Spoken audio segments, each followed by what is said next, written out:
The story began with the cry of a monster echoing from deep inside the forest. A red-haired girl named Laffy easily split the monster in half. However, Laffy was troubled by something. She had a friend named Wraith. When he saw her injured, he poured an elixir on her wound. She scolded him for using such a precious elixir on a small cut, but he didn't understand why she was upset since he could always make more. This alchemist named Wraith was her main problem. Elixir was a medicine that could heal any wound. Only a small fraction of alchemists could make it, and even then they could spend years trying with no guarantee of success. Even if they wanted to buy one, they could work their whole life and still not have enough gold. One day Laffy wanted to buy an elixir with all her money, but the seller said they only had one, and it was reserved for a noble. She needed it for her sister, but the seller was clear that he was running a business and wouldn't sell it to her.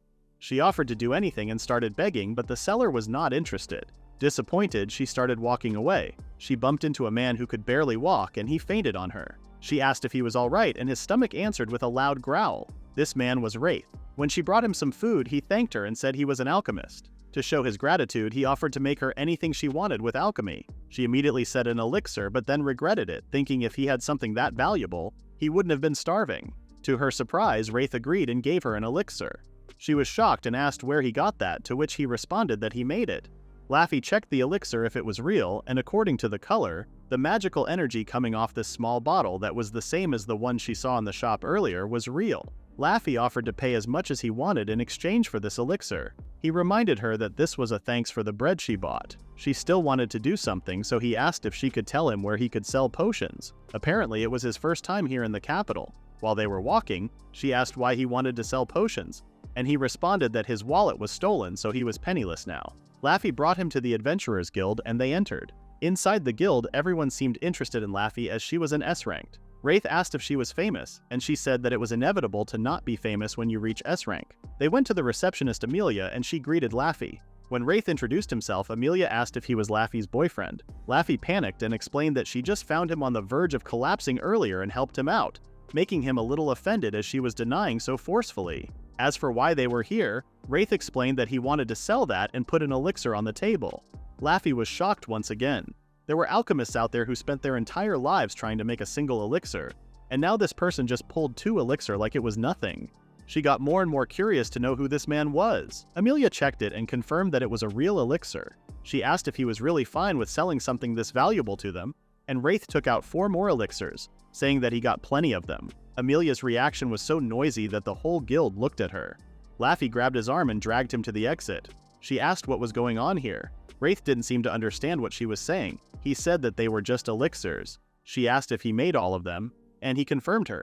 She said that his alchemy was abnormal. There were plenty of bad guys who would do terrible things to him if they knew what he could do. She told him to not sell his elixirs. Wraith said that even if she said that, he didn't have anything else he could sell right now. Laffy couldn't find any solution, so she decided that he would stay in her house tonight. It was because of her that she couldn't sell his elixirs. Wraith was still happy that he had a place to stay even if it was a girl's house. At Laffy's house, Wraith was amazed by how big her house was. Laffy came with a little girl. She introduced herself as her little sister Sylvia. Laffy wanted to make tea and Sylvia offered to do it, but she stopped her, saying that she needed to rest or her health would get worse. Sylvia silently sat right in front of Wraith while Laffy left there to make some tea. The silence made the situation even more awkward. While Wraith was worried about what he should say, Sylvia thanked him. He wondered why she thanked him, and she explained that he gave an extremely valuable elixir to her sister. He said that her sister helped him out first, so he should be thanking her. Even so, Sylvia wanted to thank him. She said that Laffy always working so hard for her sake. Wraith was a little confused, so she explained that she was doing her best to find a cure for her sickness. Wraith now understood why she seemed so desperate. He said that she had a really good sister, and Sylvia's face glowed while agreeing with him, saying that she was the best sister in the whole world. This made him laugh because Sylvia seemed so adult-like at first. She said that she was only 15. Wraith hoped that she would get better soon, and Sylvia smiled at him. Laffy was listening to them behind the door with a smile on her face. The next day, Wraith decided to make some potions now. Laffy asked the reason, and he responded that she told him to not sell elixirs, so he thought he would make some potions instead. Sylvia asked how long that usually takes. It depends on the potion, but a vial generally takes an hour to make, as Laffy thought. Wraith, however, stated that a medium-quality potion usually takes him a few seconds or so. Laffy grabbed Sylvia and told her to not let him fool her because making a potion in a few seconds was something only an abnormal dumbass like him could do. Sylvia had so many questions in her head while they were arguing. She decided to giggle and said that he was just a strange person. Wraith opened his bag and put out the ingredients. Laffy wanted to watch, which he was okay with it. They stared at him while he closed his eyes and focused on making the potion. He told the words extract, purify, set components, and sublimate, and the potion was done. Just as he said, it happened in the blink of an eye. The technique the two sisters saw during their first time witnessing alchemy was flawless. But to Wraith, alchemy was something he did every day. Having gotten so used to doing it, he had no idea what his skills were worth. The last one he made was a high-quality potion. He wanted to make a medium-quality potion. He was even holding back a bit. But if he could make lots of those, he didn't think he would have to worry about money. Sylvia said that she now understood what her sister was talking about earlier. In the next scene, Wraith and Laffy are at the Adventurers Guild, and Wraith is greeting Amelia most noisily. He apologized to her about yesterday and said that he came to sell something different today. He showed the high-quality potion he made and asked if she would buy it from him. Amelia agreed to buy it, but before that she wanted to ask him about yesterday. Laffy asked if they could leave that for another time. With that, Amelia offered 3 gold coins for 15 high-quality potions. That was a lot more than what he expected. Amelia said that since monsters have been showing up more frequently as of late, they were short on potions right now. Wraith was relieved that he could finally go to an inn. He asked Laffy what she was doing, and she said that she thought it had been a while since she last took a request. There were a lot of different types of requests, such as herb gathering and monster extermination.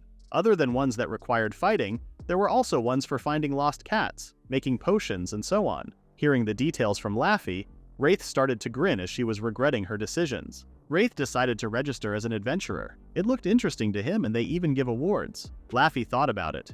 If by some coincidence there was a request for elixirs or some other unreasonable request, he might be exposed, so she decided to keep a close eye on him and stop him. Amelia explained to Wraith that he was F-ranked now, and even without doing extermination quests, he could raise his rank to D. Laffy decided to recommend him requests other than alchemy-related ones, but Wraith's first choice was an alchemy-related request. Laffy tried to change his decision by suggesting a cat one, but he didn't seem like he would change his mind. Amelia said that she also didn't think taking this request was a good idea either, because the one who put up this request was eccentric, and no one had been able to complete it so far, so she couldn't recommend this one. However, Wraith didn't listen to either of them and wanted to take that one. Amelia asked if he heard what she said, and he said that he heard it, but it looked interesting. He went to the client's home.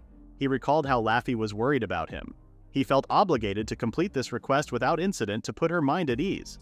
He opened the door and stated that he had come because of the request. A little girl was there and told him to follow her and he could get started right away. Wraith thought she was helping out here, but she said that she was the one who posted that request and her name was Daisy.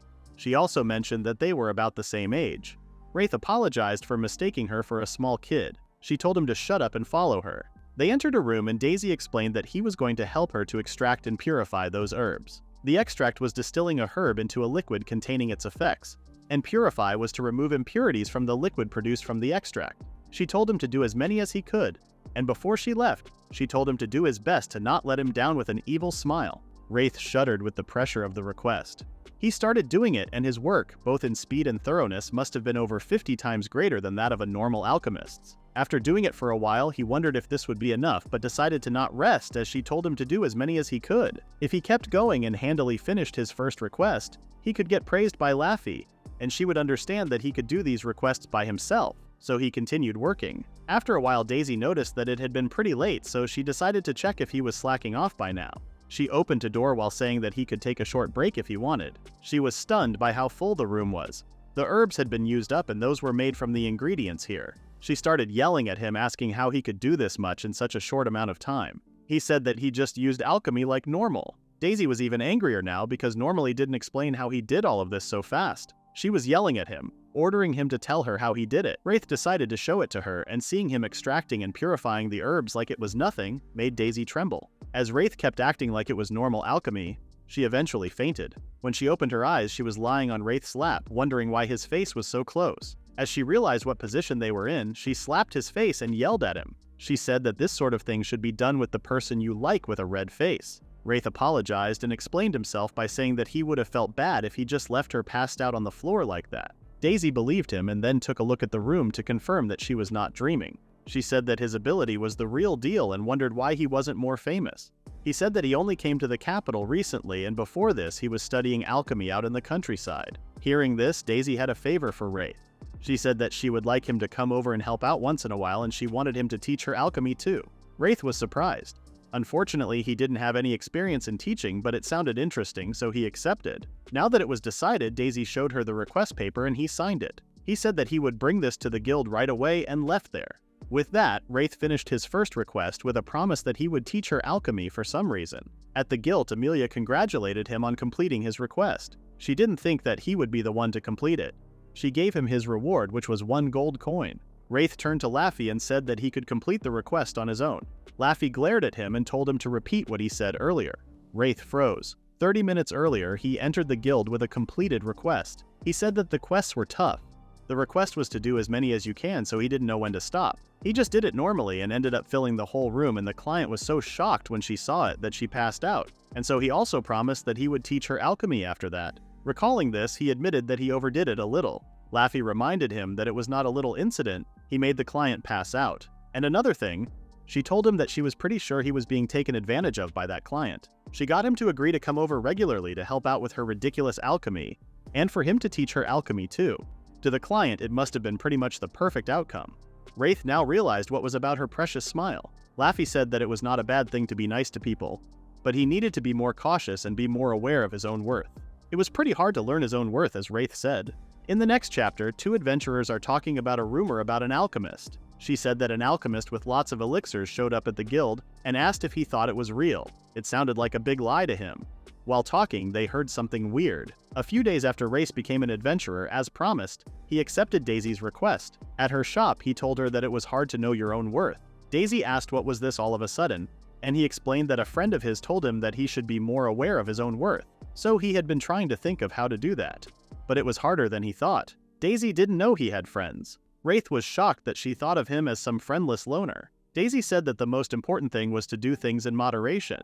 Wraith wanted to know what that was. She said that, for example, if someone were to start selling lots of elixirs at once, that would surely draw attention. So it would be better to set a standard like only selling 1 elixir per year. However, the best way would be to sell them secretly so others don't find out. Selling elixirs was a good thing. They could save lives after all, but if he stood out, it would attract all sorts of bad guys. Not like there would be any idiot who would try to sell a whole bunch of valuable elixirs at once. She asked if he made elixirs and wanted him to teach her how to make them too. He accepted and told her to show him extract, purify, set components, and sublimate. Daisy smiled confidently and told him to watch her carefully. Today was the first time Wraith was teaching her alchemy, which was a day Daisy had been looking forward to. She focused and created a high-quality potion within a pretty short time. Wraith seemed impressed. Daisy was happy and excited that he liked it, but she was completely shocked when he said that she lacked knowledge. Irritated, she asked him to repeat what he just said. He said that she knew all the fundamentals, but he was talking about the kind of knowledge she could find in the books. For example, there was an ingredient he had called Kyukura. It only grows in places where the atmospheric mana is dense enough. It was a common ingredient in elixirs and high potions, but Kyukura was not found in most books about plants or herbs, and of course she didn't know about its experience. Now it was time for her to study. Wraith put a bunch of books on the desk and made her start studying.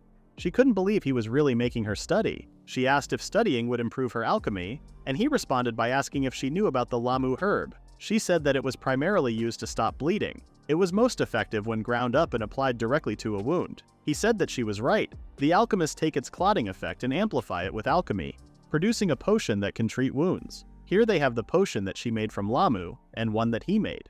Daisy started scanning and stated that his potion was high quality while hers was medium quality. He asked if she would be able to tell what they did differently, and she couldn't. He explained kindly that the difference was in whether they visualized the process of sublimate. The person's understanding of the herb's components and how they used it had an effect on whether they could properly visualize the process, affecting the quality of the potion. And studying was a necessary step in mastering anything. In the next scene, Sylvia greeted Wraith. She heard from her sister that he had become an adventurer. He said that he only did alchemy-related requests, so he couldn't really call himself an adventurer. Sylvia responded by saying that she had heard. Wraith hoped that Laffy didn't tell her about the fainting incident. Laffy came and asked how he had been doing. She was wearing an apron, so he couldn't really recognize her. She scolded him, saying that she was still a girl, so he apologized. She slammed the pot on the table, telling them that they should eat before the food gets cold. Wraith said that he didn't come here to eat, but she told him that he was their guest today, so he was going to eat it. Sylvia apologized to Laffy for making her do all the work, but she told him that it was fine and that she still had not fully recovered. It was her first time making this dish, but she said that it came out pretty well. They started eating, and while eating, Laffy asked how he had been. He said he started teaching Daisy alchemy. She wondered if he was going to teach Daisy alchemy like he did. Wraith said that it would probably be a few more decades until she reached that level. Sylvia asked if he learned alchemy on his own, but he got in a gloomy mood and said that he had a mentor. She seemed interested and asked what kind of person they were, and he said that he was hopeless. He said that they would throw him into a beast den when he was just a kid as training. They never did any housework and they were a spendthrift, a drunkard, a weirdo, and a completely hopeless person. He also mentioned that he did not want to see them again. After dinner, Wraith was about to go and Sylvia stopped him. She thanked him from the bottom of her heart. She said that she really saved her sister when he gave them that elixir. Wraith smiled happily and stated that he was glad he was able to help. After that, he started walking to his inn. Now that he had finished Daisy's request, he could go to the guild. He noticed that people were gathered and went there wondering what was going on. He saw Amelia and she asked for his help. Right now, at the town entrance, there were 2 injured adventurers and one of them was on the verge of death. Wraith was in a dilemma because Amelia knew that he had an elixir, and if he used his elixir here it would be dangerous. He recalled what Laffy said about how bad guys would do terrible things to him knowing what he could do. Wraith made his decision and told her to show him where they were. He couldn't look away the other way when there were lives he could save. She dragged him to the entrance of the town, and when he saw the injured woman, he realized how serious the situation was. He analyzed the woman and she had several problems like blood loss, rot, and poison. He gave a green potion to the man who was holding her. The green potion was for the blood, an elixir for the wound itself. He looked at his potions but he didn't have anything for the poison. He had to make one at that moment. While they were wondering who he was, he made the potion and gave it to her. After drinking all 3 potions, the woman was healed. The whole town was shocked and happy that a life was saved. As a result of so many people witnessing him healing that girl's wounds, Wraith received a mountain of direct requests asking for him. He should have known it wouldn't be that easy, and he admitted that this was even a bigger headache than when he was broke. He looked at the requests and most of them were asking him to make or sell elixirs to them, and a good portion of them were just collectors or rich people who weren't even sick or injured. The woman he healed came and thanked him for healing her with elixir and promised to pay him back if it took his whole life. Wraith said that he was the one who used an elixir without asking her, so he didn't need payment, but she still wanted to do something, so he asked her to help him when he was in trouble. She promised him and left the room. He was so focused at that time that he forgot, but she reminded him that he managed to help someone with his power. From now on, he was only going to sell elixirs to people who actually needed it, and just in case, he would do his best to find ways to solve people's problems without using elixirs. He went to the hospital and started treating people, but after a while he realized how exhausting it was. He was pretty much done with the requests, but he was starting to run low on ingredients, so might have to go home for the first time in a long while, or he wouldn't be able to accept requests. He went to the Adventurers Guild to say that he had finished the requests, and Amelia informed him that he had a direct request from a high-ranking noble. Wraith took a look at the request. Amelia informed him that they were from the Redium family, which he declined earlier. Wraith was thinking about turning them once again, but Amelia said that they were waiting to pick him up outside. The Redium family was one of the 4 great noble families of the kingdom, descendants of an ancient and honorable lineage going back to the founders of the country. In addition to supporting the royal family, they oversee a wide range of affairs, including managing the lands and even foreign relations. They also had connections with the Adventurers Guild. Amelia wished him good luck and he smiled at her kindly, even though he just wanted to go home and sleep. In front of their mansion, Wraith took his time examining the outside. A maid greeted him and invited him inside. They went inside and the maid knocked on a door, stating that Wraith was there. Wraith wondered if he would listen to what he said. His heart was pounding. Hearing the master's voice, Wraith felt even more nervous. When they entered his room, a good-looking young man introduced himself as Will's Redium. Wraith also introduced himself and he started chit-chatting him. Wraith wanted to go home rather than stand there and chit with him. Will's Redium straightened his back, noticing no need for pretenses. He asked if he had no intention of selling him an elixir. Wraith smiled and declined him. When he offered 300 gold coins, he declined again. When he offered to give his family support, he still declined. Wills understood that he was very clear about his position and wanted to ask him something. He wondered if he learned alchemy on his own. He said that he had a mentor. Wills asked who that was, but Wraith explained that even if he learned who it was, nothing good would come of it. The alchemist that taught him was called Lurams. Will's face changed and he asked if he was talking about the fallen hero. Wraith could not believe the rumors even reached the capital. Will smiled and said that if he was her disciple, that would explain a lot. Will thanked him for his time and said that he would prepare a carriage to take him back. Wraith refused this, as well as he had somewhere else he wanted to stop by. Will smiled kindly, and while offering his hand he stated that he was hoping to have a good relationship with him. They shook hands and Wraith left the mansion. In the city, Wraith haven't had a moment to himself lately with all the requests for him, and because of all that, he only had one elixir left. He had used a lot of his ingredients, so he wanted to go shopping today. He came across Sylvia and Laffy. Sylvia was now able to go outside thanks to Wraith. He asked what she was holding, and she said that it was a staff for amplifying magic. She was an adventurer herself too. He asked what was her adventurer rank. He was shocked to hear that she was an S rank. He asked if they were going to do a request now, and Laffy responded that they just returned from a request to take down a water dragon. In this world, monsters were assigned ranks according to their strength. The highest was S's and the lowest was F. Among them, even the lowest ranked dragon was at least an S rank. One dragon was strong enough to destroy a country by itself. Knowing that, Wraith realized that even though she was the one who called him the abnormal one, she was doing some pretty crazy stuff herself. They ended their conversation and the girls left to go to Daisy's place. While they were walking, Sylvia wondered where Wraith came from, and if he had been by himself the whole time. Laffy reminded her that he had a mentor so he wasn't alone. She asked why she wondered that. She said that Wraith was amazing, but he doesn't talk about himself at all. Laffy responded that there was lots of stuff about themselves that they hadn't told Wraith either. They wondered if he would be surprised to learn that they were not really sisters. Laffy guessed that he would be more surprised to learn how different she was back then from how she was now. Sylvia was a girl who was kidnapped by goblins. When Laffy was nursing her, she couldn't even remember anything other than her name. She was a lost girl with no relatives to speak of, so Laffy took her as a sister and began living with her. She felt like she was relying on Laffy a lot, so to prove that wrong, Laffy told her to carry their stuff to the carriage using her magic. That was easy for her normally, but then she froze and collapsed. Laffy was confused and worried as to why that was happening. Sylvia thought the elixir was supposed to cure her, but she couldn't move. Laffy held her while Sylvia was worrying about the luggage. She didn't care about the luggage and wished Wraith's help. Meanwhile, Wraith was about to reach Daisy's shop. He took a different path, but fortunately, he arrived at her shop. He was getting used to the capital. That was the first time he was going to Daisy's shop as a customer, and he couldn't even imagine she would be very pleased to see him. He imagined her face before going in. When the door opened, Daisy welcomed her customer with a shining face, but seeing him, she stopped acting. She noted that it was unusual for him to come here without a request from her, which he responded by saying that he was running low on ingredients, so he needed to replenish his supplies. Daisy noticed that he was really busy with saving people with his elixirs and whatnot. She asked why he kept coming to consult her anyway and told him to be more aware of his worth. This issue was harder than it sounded. Wraith took the ingredients he needed. Daisy said that it was 2 silver coins and smiled at him like he was a regular customer. Wraith was impressed by her customer service smile of hers. Daisy asked what he was planning to do with those ingredients, and he said that he was thinking about making some ointment. Daisy reminded him that he would be getting on the herbalist's bad side if he did that, and if some alchemists started making more effective medicines than them, they would be out of a job. Wraith was okay with that. He did hear that his mentor was also hated by the herbalists. Daisy realized that he didn't care about it, so she mentioned that the adventurer he saved was apparently attacked in a pretty unusual place. Wraith didn't know that, even though he was the one who saved them. Apparently it happened in a place where monsters have never been reported before, and there was also an unoccupied house nearby.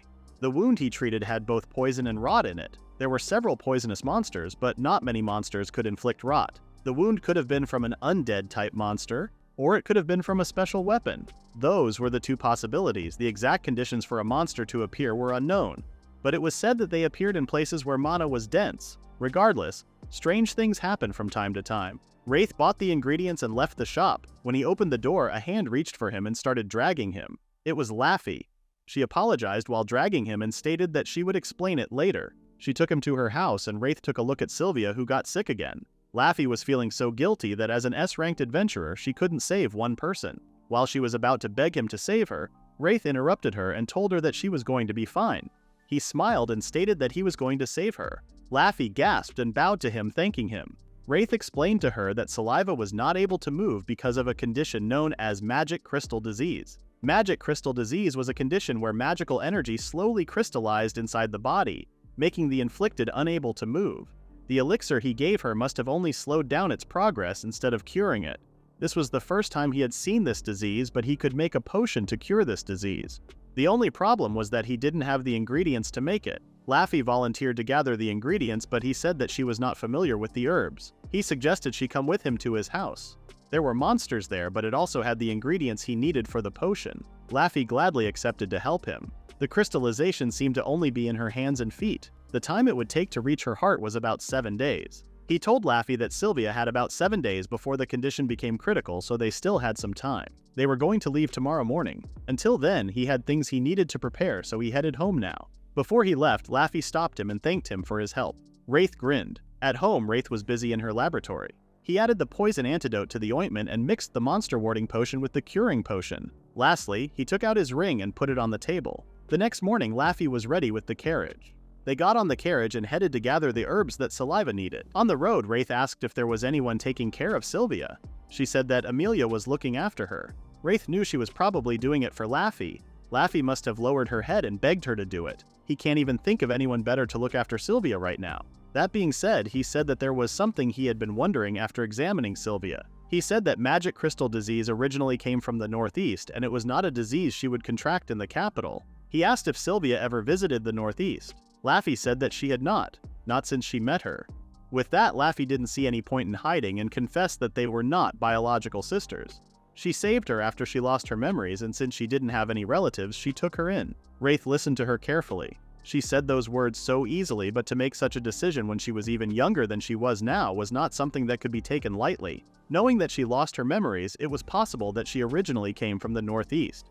Laffy promised to keep that in mind and then asked where his house was. Wraith was living in a small wooden house that was farther down the road they were in. Living in a forest was unusual, but that small house was where his mentor brought him to live until she mysteriously disappeared one day. He was still questioning where his mentor was. They suddenly found someone injured in the forest. Wraith treated the man and he asked if they were heading into the forest. When they confirmed him, he told them not. He said that he was attacked by a monster in there and he barely escaped with his life. Laffy asked what kind of monster it was, and it was a blood wolf. They thanked him and informed him that they had their reasons, so they needed to keep going. After a while, they arrived at the forest he was living in. They started walking. If there were not monsters, they could have continued by carriage, but considering the risk, it was better to proceed as inconspicuously as possible. There might be monsters, so Wraith warned Laffy. Laffy was fully focused on her job. As she was an S rank, she was ready for a battle at any moment, and her eyes were everywhere. They were already halfway to his house, but they hadn't seen a single monster so far. He wouldn't be surprised if they ran into one right about now. Suddenly, something cold dropped on his head, and Laffy could warn him 1 second before the explosion happened. Wraith could barely escape from that attack. That was a C-rank blood wolf. And it was not just one, they were surrounded by them. Wraith was surprisingly collected. He said that he was used to those sorts of situations and he was actually terrified on the inside. So much so that he would love to just make a beeline out of here right now. Hearing that he wanted to run for it, Laffy started attacking the wolves. Her plan was for Wraith to run away from there and hide while she held them there. She said that even for someone like her, she can't fight this many of them while protecting him. Wraith was concerned about her, but she reminded him who he was talking to by slicing up the wolves one by one. Wraith started running away. While Laffy was out there wiping out the blood wolves, he was bummed that all he could do was find a place to hide until it was over. He felt pathetic. Suddenly, he heard some rustles and it was more blood wolves. He started running away from them too, but they were a lot and they were so fast. He took out a potion that repels monsters, one that was particularly effective against animal-type monsters. He threw the potion to the wolves. He was so confident that they would stop and run away, but they sniffed the potion and then stared at him for a second before they started chasing him again. As he was running away from them at full speed, he was questioning why they were chasing him. The only answer was that their sense of smell was numb. Considering that this was the problem, he took out the potion again and splashed it on their eyes. That was a homebrewed dye of his and it should impair their vision for a while. Then he threw something that made them stop hearing. If they couldn't smell, he only needed to deal with their sight and hearing to throw them off. That was exhausting, but there was no time to lose as he needed to find Laffy. Suddenly he heard a crashing sound from the tree that he was leaning on. Meanwhile, Laffy was done with the blood wolves and she was looking for Wraith. She heard the sound of something and got a bad feeling about that. She started running towards where the sound came from. Wraith was questioning his luck while also running away from a burning skeleton. He brainstormed what to do. Skeletons didn't have any of the 5 senses. Thus, monster-repelling potions or vision-impairing dye wouldn't work on it. The skeleton chasing him over 2 meters tall and wielding a large sword that could fall a tree in one strike was an impressive specimen indeed. But even such a creature had a weakness, which was holy water. He had 3 vials with him right now, and realistically, even if he used all 3, it would barely be enough to hold it back for a while. So he tried to think of a different way. He had an idea and he threw something on the skeleton. The thing he threw seemed to be working. He continued to throw potions at it and then used his compress and agitate power. What he used was kuchna, which forms a highly adhesive fluid when mixed with water. Laffy was looking for Wraith when she saw smoke rising. A few minutes ago, Wraith somehow managed to immobilize it for a while, but he wouldn't be able to take it on if it came after him again. He needs to get away from there and find Laffy immediately. He had put some distance between them, and he couldn't hear the skeleton anymore, so it was a good place to use his smoke signal method. He put some kora fruit, normally used to make dye, into a pot and compressed it with alchemy to force it to explode. This converts the kora fruit into a gaseous form. However, this was considered a failed alchemy process and not normally done on purpose. He knew about this, but it was his first time actually doing it. Now he just needed to hide and wait for Laffy to come. He decided to climb a tree and pass the time that way, but there was no need for that. The massive sword of the skeleton came at him and shattered his resistance ring, which was his last line of defense. It sucks that he lost his ring to a surprise attack like that, and he was sure he could buy more time if only he used it more effectively. He didn't have anything up his sleeve anymore, and his stamina was running out too. It looked like this was how he was going to die. The skeleton reached him, but just a second before it reached, Laffy came and used her crush power to crush the monster. She asked if he was okay, and Wraith blushed a little. Seeing his comfortable face made her laugh that he had no sense of danger. Wraith asked if she dropped her sword, and she said that when she threw it at the skeleton's arm earlier. However, when they looked at the skeleton, it started to regenerate, which was a trouble for Laffy. She told him to step back and deal with the skeleton by herself. Wraith thought she won, but she just couldn't destroy it. The skeleton was using magic, so she decided to destroy that magic of its by force. With fracture skills, she attacked it, and Wraith found himself in her arms like he was a princess. Wraith was sure he couldn't get married now that he was in the arms of a girl. Laffy said that running was their only option as long as they couldn't beat that skeleton, and she asked if he knew the way to his house from there. Wraith realized what their priorities must be, and it was definitely the ingredients he needed. He guided Laffy while the skeleton was chasing them. The skeleton suddenly stopped and started growling. He wondered what he was doing, and then noticed that the blood wolves were gathering. He informed Laffy that it was calling more blood wolves. Laffy planned to fight them off as they ran while also not dropping him. A blood wolf attacked her, but she did manage to slice it off while holding him. Wraith was once again impressed. Suddenly, Laffy had a feeling. Wraith asked, and she said that those blood wolves were not alive. She guessed that they were dead bodies being controlled by that skeleton. She told him to look at their shadows, and Wraith also noticed that they were controlled by magic. Magic that could control dead bodies, also known as necromancy. This explained that they didn't have a sense of smell. This was his first time seeing a skeleton that could use magic. Among monsters, there were a few who were able to use magic, such as dragons with their breath. Even so, the ability to puppeteer corpses was a level of magic that normally only proper mages could cast. If they were assigned this skeleton a rank, it would be pretty high. He asked what they were going to do, and she said that they just had to fight it. She wanted him to grab what he needed while she held them off. They were near his house, and after running for a while, they arrived. Laffy dropped him, and he entered the house while she was fighting off with the wolves. The dust in the house was terrible, as this place had been deserted for so long, but he was just glad that it hadn't been destroyed. His materials were in the basement. When he went down there, all his stuff was fine. He wished to carry more of it with him, but for now, he only got what he needed. Those materials he risked his life and limb to gather would definitely come back for him someday. He noticed a sword, which was from that time his mentor sent him to gather ingredients. He recalled the time he was battered, complaining that he was going to die back there and scolding his mentor that she was going to kill him. She greeted him like he wasn't in total dust and told him to make sure to store those ingredients properly. He couldn't believe she was saying those when his disciple just returned all beaten and bruised, and also he didn't hear anything about there being undead too.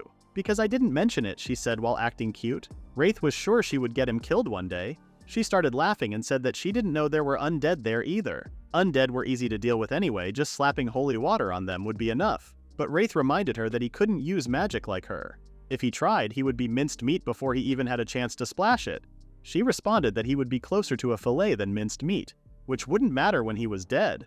In that case, she brought a sword saying that she had a gift for him. She made it a long time ago and never found a use for it, but it was really good against undead. But Wraith didn't know how to use a sword. Back to the present, he took the sword, thinking that his bad mentor could be helpful sometimes. He was going to bring that sword to Laffy, but the moment he stepped outside his home, the home was destroyed. Laffy came in panic asking if he was alright. Wraith started yelling at her, saying that he would never forgive her because of all the ingredients that he spent his blood, sweat, and tears. He gave her the sword and said that she could defeat it with that. He didn't sound so confident of that, so he explained that he wasn't the one who made it. The sword was light, but when she used it on the skeleton, it did not regenerate. That sword worked on him. After her attack, the skeleton literally ran away, but Laffy didn't seem like she would let it off that easily. She jumped on it before it disappeared completely and killed it. Wraith was impressed, but she said that she was not an S rank for nothing. But to be fair, she only won this time thanks to that sword. From the skeleton's body, a big magic gem appeared. Magic gems were crystallized forms of magical energy. They are used as a material in creating magical devices. They tend to be found in the bodies of strong monsters, and they emit magical energy and serve as a source of power for those monsters. It was Wraith's first time seeing one. He knew they existed, and he had always wanted to use one in his alchemy someday, but since they weren't things that could be bought and sold easily, he hadn't had a chance to get his hands on one until now. To think that they were able to get both a magic gem accomplished and their objective of getting the ingredients he needed was excellent. But one thing was upsetting him, and it was the fact that he lost all the precious materials buried inside the remains of his house. It was tragic, but there was nothing he could do about it now. They had defeated the skeleton and got the ingredients they came for, and now it was time to hurry back home. It had been 2 days since the morning after Sylvia collapsed, and Laffy and Wraith returned to the capital. Only 5 days left to treat Sylvia. When they arrived at home, Laffy rushed to see her sister. Amelia and Sylvia were sleeping. Wraith went to make the potion while she was taking care of her sister. Now it was time to get started. Sylvia's magic crystal disease was a result of the magical energy in her body crystallizing, so he was going to make a potion to absorb that magical energy, using the ingredients from a monster. The monster he was using was called a Veto. It was an SS rank monster that inhabited the north, and its most defining feature was its ability to consume the magical energy of others. A monster that absorbs the magical energy of those who come in contact with it. There had been incidents where those working with the Veto lost control of it, were absorbed and died. Magic isolating gloves were needed to handle it without losing consciousness, and of course his mentor would defeat those terrifying creatures to use them in her experiments. Wraith simply got her leftovers. He loosened up the dehydrated Veto, added water, and heated it. He used to purify and sublimate. If that was a normal potion, he would use set components now, but that step was not needed for medicinal potions. The most important step was sublimating. It was normally a step to amplify the effectiveness of the ingredients, but not in this case. Here, he wanted to suppress the magic-absorbing properties of the Veto. This was a feat that only experienced alchemists were able to do on purpose. He focused and believed in himself. Laffy was watching the room glowing. She took a look at him and was amazed by his skills. She trusted him on Sylvia's treatment. She was truly believing him. After tense moments, all he had to do was to get Sylvia to drink that. But she was sleeping, and she didn't want to forcibly wake her, so he decided to wait until morning and take a short rest on the table. He woke up in the morning and brought the potion to Laffy. When he saw Laffy, he asked where was Amelia. She responded that she had just gone home since she was there to take care of Sylvia. He said that he finished making the potion. Laffy was so happy that she teared up a little. They knocked on Sylvia's door and entered the room. Sylvia's wounds were all over her body. Laffy and Wraith immediately went to her, and when he checked, Wraith noticed that the disease was progressing faster than he thought. He gave the potion to her and told her to drink it. She drank the potion, but the wounds were not disappearing. Laffy got panicked asking what was going on, but Wraith said that this was a slow-acting potion and she shouldn't panic if nothing happened today. And no matter what, he warned Sylvia to not use her magic until he said she could. Wraith used his scanning skill and saw that the slow of her magic was stabilizing, which meant the potion was working. He said that for now, her life was not in danger anymore. With a big smile on his face, he told them to relax and take it easy today and get a lot of rest. Laffy couldn't stand still after hearing his words. They worried about her, but it was just that she couldn't stand as all the strength left her body when she relaxed. They started celebrating together when Wraith left the room. He was good for today since he borrowed Laffy's place, but he needed a place where he could manage his ingredients and potions. The inn he was in now was pretty limited. There might be patients he wouldn't be able to treat because he didn't have enough working space. He wanted a spacious place, somewhere he wouldn't be a bother to anyone. He went to Daisy's shop, but he was spacing out, so she asked what was going on. He said that it was peaceful there. He just risked his life the other day at getting some materials from the forest, and they were chased by a giant skeleton and a whole bunch of blood wolves. Daisy asked if that skeleton could have been the monster that attacked the adventurer he saved. Wraith was surprised. Word in the guild is that those two saw a giant skeleton, but for that to happen in the forest where there weren't supposed to be any monsters was a little weird. She asked what happened to the skeleton, and he said that they defeated it. He said that the adventurer he was with pretty much did all the work. Daisy asked who that was because that skeleton was at least an A+ rank.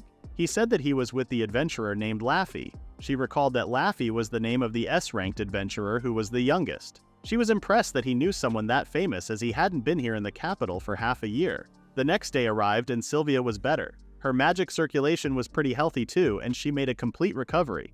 Sylvia was so happy that she hugged Wraith thanking him. Wraith stated how glad he was that everything turned out fine. He then mentioned that they were talking about that skeleton that they fought in the guild. She said that she received a request to get rid of a monster this morning and the location was the forest near the capital, the same one they went to the other day. Wraith was surprised that they asked specifically for her. She also mentioned that the client was the head of the Redium family, one of the 4 great noble families. Wraith knew that guy. Sylvia said that she already defeated that skeleton. Laffy responded that there were probably still blood wolves around, but she decided to report the skeleton thing to the guild first. Wraith decided to come along too, as she would need the magic gem to prove they had defeated it, and Sylvia wanted to join them too. 3 of them started walking to the guild. Wraith noticed that there were a lot of different shops in this city. Sylvia promised to introduce him to the place where they bought weapons next time. They stopped at a jewelry shop and Sylvia liked a necklace for Laffy. Wraith was looking at the accessories that might make a good replacement for the ring he broke. Sylvia asked if there was something he wanted to buy, as she wanted to buy him a present for treating her. It was really hard to say no to a huge smile like hers, so he showed her the ring. Based on her reaction, Wraith wanted to choose something else, but she said that she would buy it. A necklace as a present means, "I hope you will stay safe," meanwhile. A ring as a present means something else that makes her blush. After buying the gifts, they arrived at the guild and Amelia seemed so happy to see her healthy. Sylvia thanked her for looking after her. Wraith felt good seeing them being so close to each other. Amelia asked if Laffy was here because of the request, and she said that it was about the monster the request was asking about. She explained that when they went to that forest to get the ingredients to treat Sylvia, they defeated it. That was amazing to Amelia. Wraith took out the magic gem they got from the skeleton. For a magic gem this size, the monster would have been a tough opponent for anyone other than an S-ranked adventurer. She knew that Laffy was really strong, but she still reminded her to not overdo things. She checked the magic gem and it was real. She was going to make the report to the Redium family and then they would get the reward in 3 days. Laffy stated that she wanted to give all of the rewards to Wraith. He tried to stop her, but she said that she did everything for Sylvia, not for the award, and so as a token of appreciation to Wraith, it was only right to let him have the reward for the skeleton. Wraith gave up on her after hearing her, but the reward was 200 gold coins. He didn't even know what to do with that many coins, but Sylvia suggested opening a shop. Managing a shop with no experience would be rough, but he had talked about it with Daisy before. He made his decision and decided to make a workshop. A workshop was a place that held great meaning to any alchemist, a place where they could freely experiment without bothering others, and Wraith was no exception. While living in the forest, most of his experiments were isolated in the underground workshop. But even since coming to the capital, he had been too occupied with life and finances to think about it. But now he had money to spare and he could make one. He went to Daisy's shop and told her about his plan too. Daisy wondered why he wanted that all of a sudden. He said that he had money to spare and he could use it to make his workshop. She was still figuring out why he would come to her. He explained that he didn't know any skilled craftspeople or anything, so he thought he would come and ask the all-knowing Daisy for help. Daisy seemed charmed. Wraith's master made her workshop all on her own, but she was an exception among exceptions. Daisy stated that she knew many people who could help him, but she wanted to come along too. Wraith didn't expect her to be in his workshop. Daisy asked in a furious tone if he was opposed to having her around, but it was just that he already had someone else in his mind that he wanted to help him with making the workshop. Daisy's face got darker, and she said that this was for his sake too. Wraith could not say anything further, but he was still worried, because she seemed like an antisocial person. Wraith was surprised that she started pushing him to walk as the shop would be unsupervised, but she explained that she was going to close up the shop in the afternoon anyway. They started walking and she asked about the person on his mind. He asked if she knew Sylvia, Laffy's younger sister. Daisy did know her, but she asked if he was an idiot as he was thinking about asking an S-rank adventurer to help himself.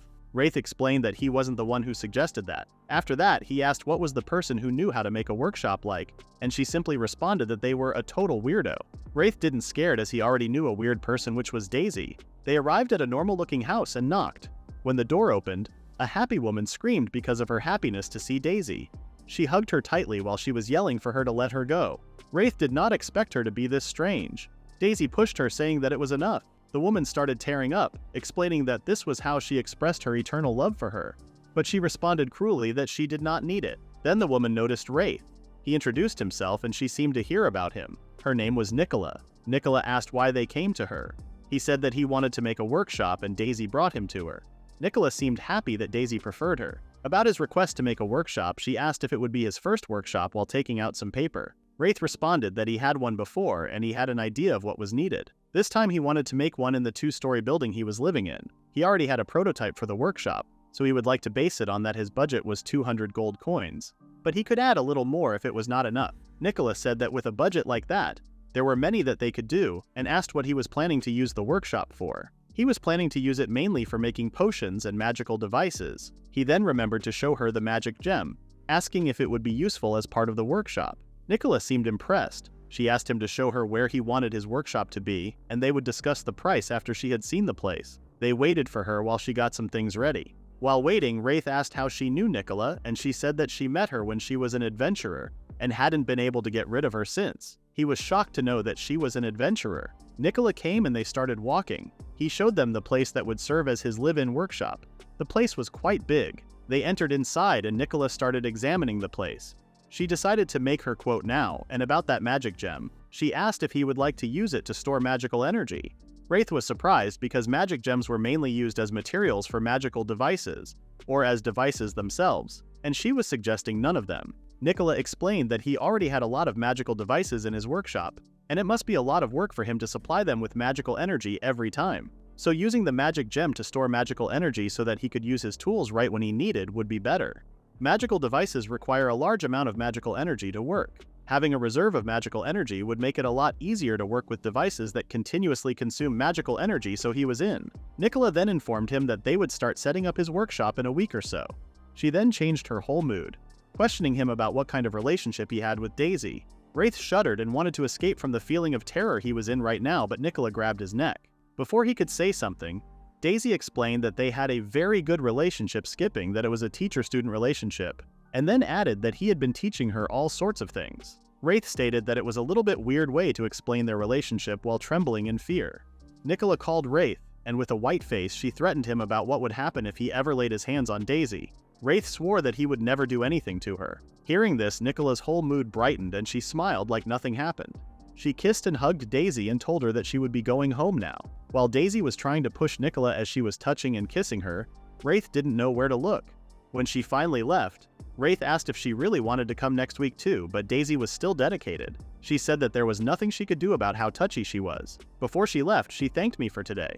In the next scene, Wraith and Laffy are walking as she asks what he came to buy today. He said that he was going to buy anything that looked good, such as stuff for his workshop's interior. She asked how it was going with the workshop, and Wraith could only respond that it would work out. Wraith then took out a flower clip and tried it on Laffy.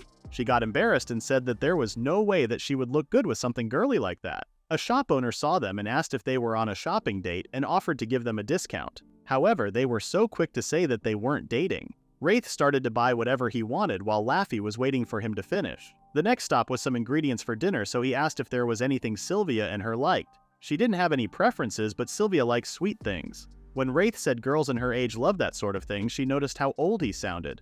Wraith felt like Daisy said something similar to him before and got depressed for a moment. They decided to make some dessert as well and went home. In the kitchen of Laffy's home, they started chopping off the dragon meat. Wraith wanted to help, but no matter how hard he tried, he couldn't cut it. Laffy told him to cut the vegetables while she cut the meat because the dragon meat was pretty tough. Although the hardships, they managed to prepare a good meal. Sylvia seemed to like how the food looked. She already loved Laffy's cooking and she was looking forward to tasting Wraith's dessert. They started eating dinner while chit-chatting, and then Laffy and Wraith went to the kitchen to clean the dishes. She asked what exactly was a workshop, so he explained that it had stuff like magical devices and shelves to store ingredients. She thought it would have some strange things in it, considering that it was his workshop. After cleaning the dishes, Wraith thanked them for the meal and left for his home. 1 week later, Nicola, Daisy, and Wraith met, and Wraith said that he brought one other person to help out. He showed them Sylvia. She introduced herself with a shy face that Nicola was about to faint because of her cuteness. She wanted to hug her, but it was her first time, so she held herself back. Looking at Sylvia, Daisy compared herself to her and felt a little jealous. Sylvia said that he just offered to help out on him, so she wasn't sure what she would do. Nicola laughed and said that she didn't have to lift a finger as he would work hard enough to make up for her and Daisy both. Daisy approached Sylvia and wished to work together well with her. Sylvia was melting out of her cuteness. She whispered to Wraith, asking who she was as she was so cute. Wraith said that her name was Daisy and she was actually older than her. Hearing this, Sylvia panicked and used honorifics. Now that they were all here, Wraith asked Nicola if the preparations were done. She said that she had everything they needed in this magic bag she was holding. The magic bag used spatial magic to fit more things inside than its outer dimensions would suggest. It was a very useful item. However, it requires a high level of magic to make, and it was not readily available on the market, making it a rare item. Nicola explained that she had a mage friend of hers helping her with that, and they somehow managed to make one by working together. Making something together with someone was something that Wraith had never done before, so he was surprised. But he knew a mage who might offer their help, and they might be able to make some amazing things by working together. Now, it was time to work. Aside, it seemed like Sylvia might not be very good with Nicola as she couldn't focus on anything. When they entered the workshop, Nicola took out the furniture from her bag and used her spatial magic to put them in their places. Wraith was amazed by her magic. Sylvia asked if he was really that amazed. Something like that was nothing out of the ordinary for mages, he guessed. Sylvia said that spatial magic was fairly difficult to learn, and at the very least it was on the same level as the kind of magic she used. Hearing that, Wraith asked if she wanted to make a magic bag together with him. Sylvia thought this was a good idea and agreed to do it. While smiling nicely on the outside, Wraith was glad that he could finally have his magic bag. Now it was time to start with the stuff for the potions. Nicole set up a magical device for storing the ingredients. Ingredients like herbs require very precise temperatures and humidities when they are stored, and this is an unskippable step when making any kind of workshop. They split the work and started working all together. After finishing his first task, Wraith moved to his second task but then noticed Daisy and Sylvia talking. Sylvia was talking about something, but then Daisy warned her that it was not the time for chit-chat, and they needed to put their magical energy into the skeleton's magic gem. Nicola was setting up the magical device all by herself, and Sylvia the mage was already handling the charging of the magic gem while he had run out of things to do. As he felt a little useless around them, he decided to think about how to set up the rest of the workshop. On the second day of the workshop, they were going to make the magical devices. When Nicola asked if anyone had any ideas, Wraith was willing to say something. He said that he had something he wanted to try. He showed them the magic circle he drew. Nicola seemed interested while Daisy and Sylvia were confused. Sylvia had never seen one like that before. Wraith explained that this was a magic circle, but it was not for using magic. Daisy asked what it was in an impatient tone. He explained that this was a magic circle for creating magical devices. Using the alchemical process of append, he could imbue the magic circle with the magical effect he wanted, and use it to turn accessories and things into magical devices. He was thinking of using the magical energy from the magic gem to supply this magic circle with the energy it needed, and it might also be able to help shorten the time needed to make magic circles. Originally, magic circles could only be used once before being discarded. If used to create a magical device, it would lose its effect in the process and become useless. If one wanted to create another magical device, one would have to draw up a new magic circle from scratch. But if it was possible to continuously supply it with energy from a magic gem, the case might be different. Since the magic circle would be continuously supplied with magical energy, it should be possible to make it permanent and reusable. It would of course consume a large amount of magical energy in the process, but right now, they had a skeleton's magic gem holding the magical energy of an S-ranked mage. Nicola said that his idea might work and asked him to give her some time since she hadn't seen his magic circle before. Meanwhile, Daisy and Sylvia were puzzled. Wraith and Nicola finished their conversation and Wraith apologized for leaving them out. He then asked Sylvia once again if she would like to make that magic bag they were talking about the other day. He wanted her to apply some magic to a bag, but it wasn't just normal magic. He heard from Nicola about how to create a magic bag, and the problem was whether or not he would fail. He gathered the ingredients, which were veto fluid, a bag, and a brush. The fluid in the bottle had already absorbed some of his magical energy, and he used the fluid to draw a specialized magic circle on the surface of the bag. That was the first time he was doing it, so it was hard for him. Daisy and Sylvia waited patiently while he was drawing. After that, it was Sylvia's turn to apply spatial expansion magic to the magic circle. She told them to stand back and started the process. When she was done, they couldn't tell if it worked, so he tried out. He opened the bag and the inside of it was pretty big. She thought this was a success, but Wraith felt something strange. Something liquid came out of the bag and suddenly it turned into a round sphere and started to grow. Daisy barely held on to Wraith's foot as the sphere began to suck Wraith and the others into it. Sylvia used her pressure to stop the absorption. Luckily, no one was injured, but the growing sphere caused great damage to the walls of the house and other items. After exhaling and resting, they decided it would make the most sense to call Nicola. Sylvia's magic had worked fine, but the problem was with the magic circle he drew. Since he was drawing it for the first time, he probably got the markings wrong and it was supposed to contain the spatial expansion within the bag itself, but it must have failed and allowed the expansion outside the bag in an explosive manner. For now, they were going to assess the damage first. This room was supposed to be the heart of the workshop, and it was the closest to the front, and also the most spacious. It was where the magic gem and most of the magical devices were supposed to be kept. There was sure to be some damage to the other rooms too, so Wraith felt so bad for ruining this. Nicola came and informed him that they would not be able to continue with their original plan. He accepted his fate but stated that he would throw all his savings and they would use that to make the best workshop ever. A few days later, The damage had been recovered and the place looked great on the outside. He wondered if Nicola managed to do what he asked, and entered the workshop. When he entered, he saw the permanent magic circles that draw energy from the magic gem, and greatly increased the efficiency of producing magical devices. They were built using mithril, which was both tough and great at conducting magical energy. Nicola informed him that they didn't even have the magic circles drawn on yet, so they weren't finished. She just prepared 5 of them that were not too big, so they wouldn't get in the way. As a material, nothing beats mithril in terms of magical conductivity. However, it was a precious material that was rare and hard to work with. Just as Daisy said, Nicola was amazing at what she did. She said that it was difficult to carve directly into mithril, so she asked him to use a specialized tool made of mithril. Once he was done, she was going to connect the circuit linking them to the magic gem. Wraith was nervous. He cannot afford to fail like he did the other day. It was a magic circle he was used to drawing, but he still had to be careful. He drew every single one of them very carefully, and now it was time for Nicola's connecting job. She suddenly started walking around with the gem for some reason, so Wraith asked what she was doing. She said that she was using magic to draw the circuit. He asked if he could watch as she worked, and she was fine with it. After that, Wraith asked if she was an adventurer like Daisy in the past. She thought Daisy told him that they had a love story, but he said that it was not. She said that there was such time like that, but Daisy refused to join anyone's party, and that was when Nicola approached her. It was love at first sight, as she said. Wraith asked why she stopped, and she said that part of the reason was that she wanted to focus on crafting, but the main reason was because of a certain someone she met who influenced her. Someone who guided her down the path of a craftsperson. She described that they were beautiful on the outside and intelligent and resolute on the inside. They were the kind of person she strived to be. Wraith wondered the name of that person, and she said that they were pretty famous. In this kingdom, they were known as heroes. They go by the name Elixirs, which was Wraith's mentor. He told Nicola to give up on trying to become like that person and gave her his guarantee as her disciple. Nicola was shocked by his reaction and remembered that she had heard that she had a cute disciple. She asked if he knew where she was now, but Wraith had no idea. She said that even though she heard him, she wouldn't give up trying to find a way to meet Elixirs one more time. Wraith realized what kind of person she was, so he didn't insist on her any longer. With that, their work was finished. She had made sure that all the magical devices could activate properly too. Wraith tested out and everything seemed in order. She reminded him to not hesitate to call her again if he was not satisfied or if there was anything else he wanted. Daisy and Sylvia appeared wondering what was going on. Wraith excitedly informed them that the magic circles were working, which meant his workshop was finally completed. In the next scene, Laffy hears the news and asks how was the workshop. He said that it was great, but then got interrupted by Amelia, who had been waiting to see him. She gave him something that he thought was a letter, but then explained that it was not a letter. It was a direct request from the royal family. In the next chapter, we see Elixirs fighting with a big monster while sipping her drink. She was in a hurry as she heard that Wraith was in the capital.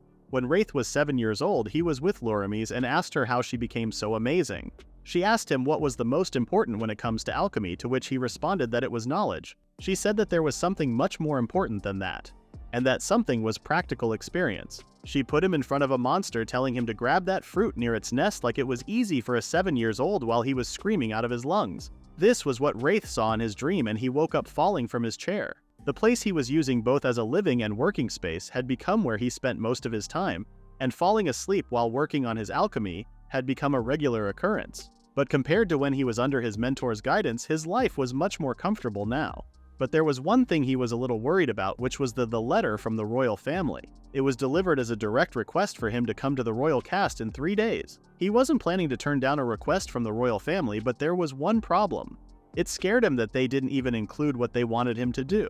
Speaking of scary things, he was also affected by his dream, as it was the first time he had a mentor since coming to the royal capital. The thought of his mentor coming to visit him occurred in his mind, but he decided that he was just overthinking it. He decided to do his morning routine and then go shopping. One of his habits was to take care of things around his workshop in the morning, such as accelerating plant growth with alchemy. His whole mood brightened as he remembered how small those plants were before. He finished tidying up his tool and it was time to do some shopping. He noticed a letter in the mailbox, and when he opened it, he saw that it was from Elixirs, which froze him. He rubbed his eyes to see if he wasn't dreaming, but it was from Elixirs. He went to Laffy and Sylvia, explaining that this was an emergency meeting and something terrible had happened. Laffy asked if it was about the direct request he received from the royal family, but it was something far more grave than that. The girls' expectations were high, and when he said that his mentor was coming, they just giggled. Laffy was confused and asked if they should throw a party, but he started panicking, saying that he needed to run away and get out of there right now. She knew where he lived, and he was scared that his peaceful life was in danger. Laffy told him to calm down and said that since she was his mentor, they already knew she was not a normal person, but she wondered if he had to go so far just to avoid her. Wraith was sure it would be a touching reunion if it were between a mentor and disciple with a good relationship, but he stated that his mentor was terrible and had no common sense. Laffy reminded him that she was the one who wanted to meet him so he could just give in and see her. Wraith said that when he was living with her, he had to cook all the meals, do all the cleaning and all the laundry, while also being on the verge of death all the time, so he didn't want to go back to that sort of hell again. Suddenly Lurims was in the room greeting Wraith. Even two S-ranked mages couldn't notice that she was in there, so the tension in the room increased. Wraith panicked and said that he had something very important to do, but Lurims grabbed his shoulder and sat next to him, saying that it had been so long since they had seen each other. As she noticed Laffy and Sylvia, she said that she didn't peg him as the type to go around picking up cute girls, and asked if they were both his girlfriends. Wraith explained that they were his friends and she was being rude to people she had just met, and this was the reason why she was still single. Lurims froze for a second and then smiled at him, saying that there was something on his face, and then flicked his nose. Even with a single flick, Wraith was thrown away like a feather. The girls were shocked to see her power. Laffy asked who was this lady. Lurims' whole mood changed and she introduced herself as Wraith's mentor, the one and only Lurims. Laffy also introduced herself and Sylvia. Wraith asked what she was doing here in the capital, and she said that an acquaintance of her had something they wanted her to do here, and took out a letter from the royal family from her breasts. Wraith was shocked that she had human acquaintances. She said that she had some history with the royal family, but she did not appreciate the fallen hero nickname they gave her.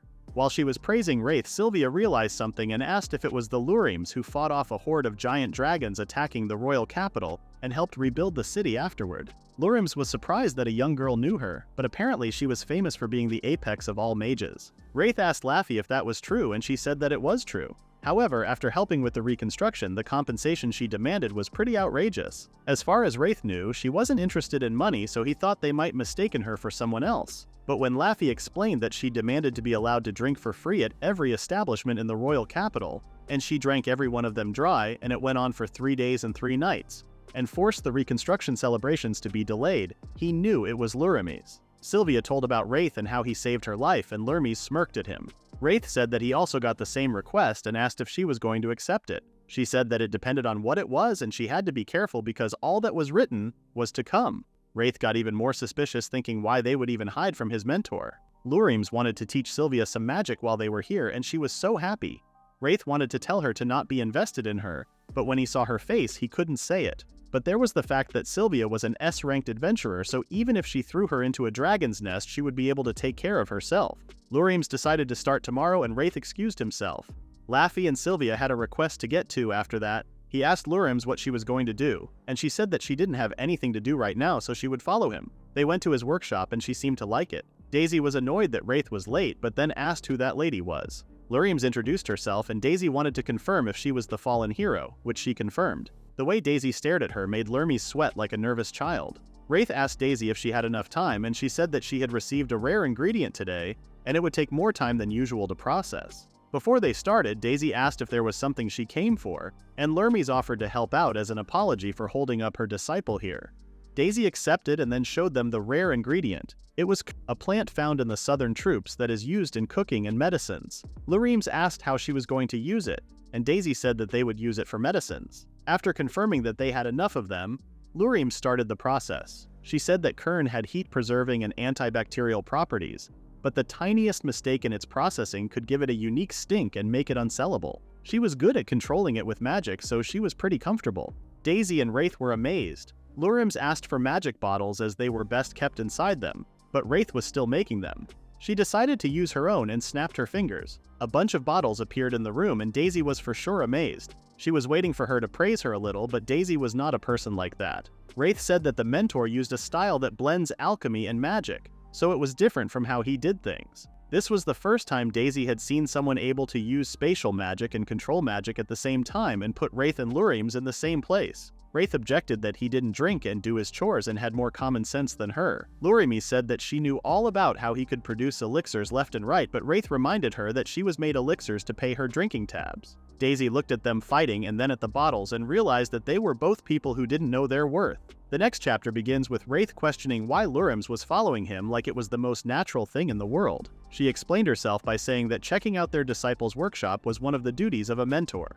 Wraith gave up and told her to stay in her inn as she was already done with today's request. But Lurims was still dedicated to bothering him. Wraith asked her not to wander around too much. Even though she didn't want to, she accepted it. She then asked if he was planning to open a shop. He responded that he was interested, but he was still in the thinking process. As they entered, Lurims forgot everything he told her and started wandering around asking for everything. She started swinging in the hammock after picking and asking about everything and anything.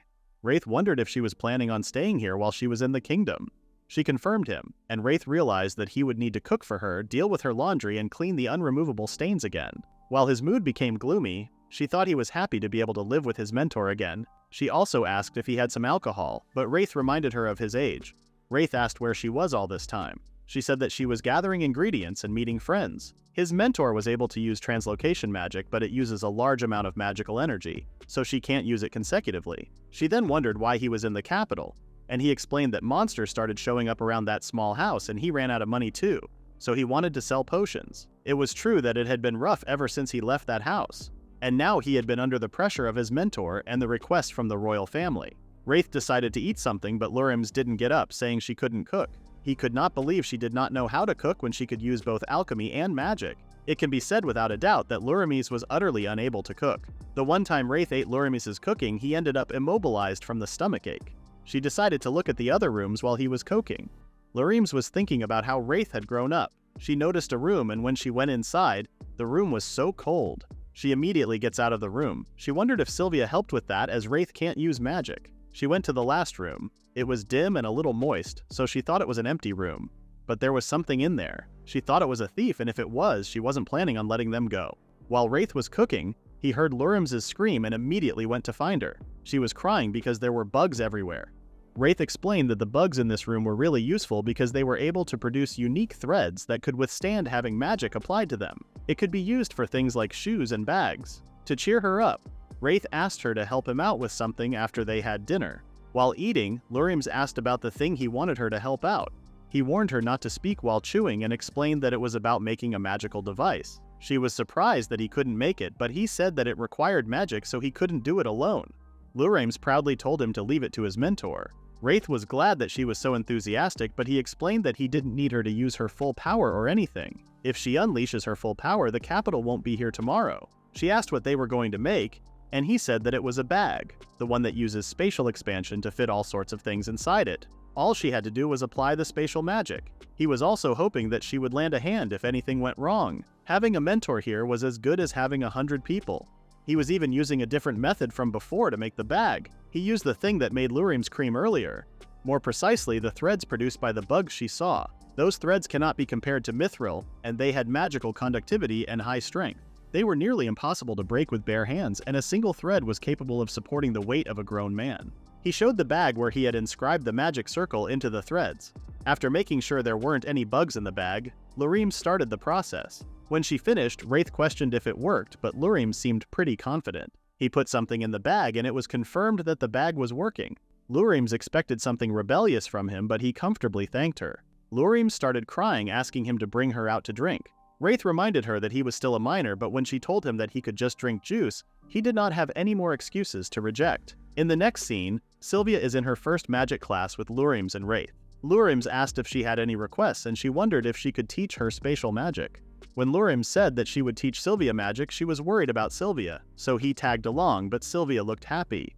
While he was thinking, Laffy asked Wraith if he was worried, and then told him that Sylvia wasn't that weak. She mentioned how rare it was to be able to get personal tutoring from the hero who saved the city from giant dragons, and it was a shame that she couldn't teach her too, as she was a swordsman. Wraith asked if it would be bad if she got hurt, and she said that of course it would be bad. Lurims suggested starting with translocation magic. This was a very high difficulty magic considered top class among the spatial magics. She told Sylvia to not worry about how difficult it was because she was talented, but she already seemed unenthusiastic. Laffy commented that Lurims decided on that on a whim, and Wraith confirmed that she had always been like that, but he mentioned that she could be trustworthy sometimes too. But Laffy understood that this would mean she could also be untrustworthy sometimes. Lurims started by showing Sylvia how it was done. When she disappeared and popped up in a different location, Sylvia started clapping. It would be unreasonable to tell her to do it straight away, so she decided to let her get a feel of it first. She holds her hands and releases the magic. As Sylvia felt the magic in her hands, it was time to try it right away. Sylvia was confused as she didn't know how to do it, but Lurims snapped her fingers and Sylvia disappeared. As they were shocked and worried, she appeared in the sky, falling right on Wraith. Wraith caught her in time and she was fine. Wraith knew this was Lurim's job, so he scolded her and threatened her that he would put a bug on her pillow tonight when she was about to sleep to make her regret what she did. Lurims asked Sylvia if she grasped the feeling from what she did, and Sylvia confirmed her. She then decided to work from there so she wouldn't forget that feeling. She said that the key was to remain aware of the connection between her target coordinates as she released her magic. They were going to start by translocating small objects such as one of Wraith's potions. She gave the potion to Sylvia and she tried to relocate the potion. She did manage to do it, but she accidentally broke the potion. However, Lurim said that even though there was some collateral damage, the translocation was a success. She added that a normal person wouldn't be able to do it, and now she just needs to focus on the connection part. If she doesn't, then it becomes easy to damage whatever she is translocating. Saliva asked what happens if she translocates a person at the time, and Lurim simply answered that they might end up split into two. And so the magic lesson that day ended with only one successful translocation attempt. Laffy asked when they met, and Lurim said that they first met about 7 years ago. A bunch of things happened after that, and Wraith became her disciple when he was 10. Sylvia said that it was amazing that the two of them met like that, and it was like a meeting of talent. Lurim said that she was acquainted with Wraith's parents to begin with. She never expected that those two would give birth to a child as suited to alchemy as Wraith. Sylvia was confused, so Wraith explained that his parents were adventurers, and they were strong enough to keep up with Lurim's. But as their child, he had no fighting ability. He didn't inherit an ounce of their talent or fighting. Instead, he had a completely unrelated talent for alchemy, and that's why Lurim's took him under her wing instead. He said that he didn't think he would have become Lurim's disciple if he had known about her true nature back then. Sylvia noted that she was so happy when she got to meet Lurim's. Lurims approached the girls and whispered something that made them smirk at Wraith. He asked what she told them, and she told them about how even though his words were so cold, he also had a cute side to him. She told them that Wraith sent her a present every year on her birthday, despite how he acted. He was very sweet. That night, when Wraith came home, everything was a mess and Lurims was holding a bottle of drink. Wraith was trying to figure out how that happened. A few hours ago, Lurims was begging to drink just one bottle, which she claimed wouldn't hurt. Obviously, Wraith refused to let her drink, but she insisted and reminded him that she helped him with the magic bag. He had to accept it, but only with the condition that it would be one bottle when they were having dinner. He had a bad feeling about this even though Lurims wasn't a stranger to drinking. He apologized to Sylvia in advance and then headed to make the dinner. He started cooking, but after a while he heard a loud noise, so he had to come back to the room she was drinking, which brings us to the present. Wraitha asked what happened, and Lafferty explained that Lurims started using her magic all of a sudden. At first glance, the bottle of alcohol still looked intact, but he figured that she used translocation magic to drink it straight from inside the bottle, and she was even using water magic to refill the bottle. Wraith told her to get back to her seat and promised to not blame her for drinking. She obviously denied that she was drunk. Laffy asked what they should do, but before Wraith could answer, a wind started to blow everything in the room. It was Lurims who could use magic even when she was drunk. Normally, magic was something that requires a lot of focus to use, but she was able to activate her magic using just the intuition she had ingrained into her body. Before she destroyed the house, Sylvia tried to nullify her magic and thankfully it worked. She passed out on the ground. Wraith gave her a potion to sober her up. He was now sure that he would never ever let her drink again. Laffy told Wraith to go ahead and take care of her while they cleaned up the place. He thanked Laffy and started dragging Lurims. He had an idea, so he let Lurims rest while he prepared something with rinafruit and sosogi. He was originally planning to test it out first, but he didn't have time for that. Lurims created a lot of trouble for Laffy and Sylvia, so he was hoping this would make for a good apology. He did some alchemist stuff, and then the liquid started growling. It looked like it didn't fail, so he was satisfied. Lastly, he added the sosogi. It was his first time making something other than a potion, but it went smoothly. He went back to the room and it was cleaner than before. He showed them what he just did and said that it was a token of his appreciation. They asked what it was, but he decided to show them. He turned off the lights and the bottle started shining. The girls seemed to like it.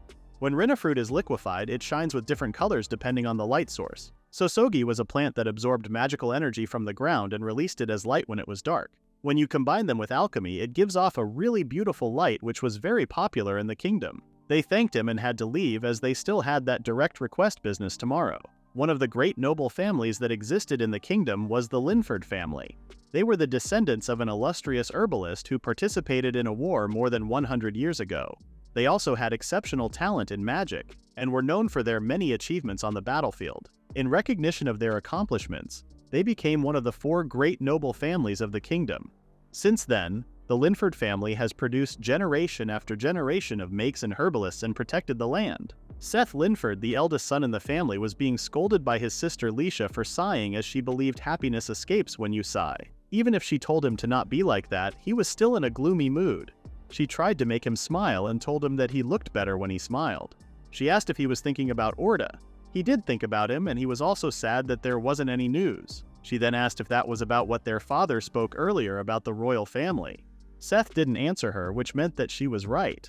Leisha told her big brother that he wanted Seth to succeed in the family, but not at the expense of his happiness. He responded that he wasn't opposed to succeeding the family, and besides, if he were to abandon his role, then his responsibility would fall to Orda. Orda, Seth's younger brother, exceeded his older brother in both herbalist and wizard abilities. As a result, he believes he is a better prospect to lead the family than Seth and harbors enmity toward him. However, succeeding in the family entails inheriting the territory. Therefore, one must excel not just in abilities but also in character. Even though he possessed exceptional abilities, his troubled nature made him far from the perfect option to lead the family. Leisha reminded Seth that their father was thinking about letting him succeed in the family, so there shouldn't be problems if all goes well. He told Leisha that depending on how this business with the royal family goes, even the proper line of succession may be overruled. A short while ago, a direct order from the royal family arrived, and Leisha hadn't heard the contents of the letter, but she knew that there were two people chosen to accomplish the order. Seth was going to try his best, but he also said that it was a fact that Orda had greater abilities than him. If only he was more capable than Orda, they wouldn't be having this problem right now, he said. Leisha tried to explain to him, but he interrupted her, saying that it would be fine and he would come up with something. She really hoped nothing bad would happen. Seth teased his sister and then left to see his father. He feels bad about worrying Leisha so much. As he walked into the hall, he saw Orda. Orda started talking to him with a petty tone and offered to meet their father together. Seth couldn't refuse him, and they started walking. The reason why he couldn't was because no one knew what he would say if he turned him down. As they walked, Orda was talking about how this was an excellent opportunity to show their father which of them was most suited to succeed in the family, while all Seth could think was to study on his own. Meanwhile, at Wraith's house, Lurims woke up falling from where she slept. She looked like an insect to Wraith. She started rubbing her body on Wraith, asking to be taken care of by him. However, whatever she says, Wraith was glaring at her. He told her to complain later and get ready because they were going to the royal castle today. The day they received the direct request from the royal family was finally here. Wraith felt the need to make sure not to give a bad impression. On the other hand, seemed pretty comfortable, but Wraith scarily smiled at her, reminding her that they were running late again because of her. Before she got ready, she thought about how naggy Wraith was and missed his old cute self. With one snap of a finger, she was ready to go. She wanted to get breakfast, but Wraith said that there was no time for that, and if she needed someone to blame, she should blame herself. Lurims was whining while they were walking on the street as she was hungry, but Wraith ignored her and asked how familiar she was with the royal family. She said that she got rid of those giant dragons for them, so he had a lot of leeway. Sounded convenient to Wraith, but she explained that they didn't want her to cut them off so they could use her. She left this kingdom because it would be a pain to stick around doing their chores. He didn't know she had all that going on. She started giggling and warned him to be careful as her disciple.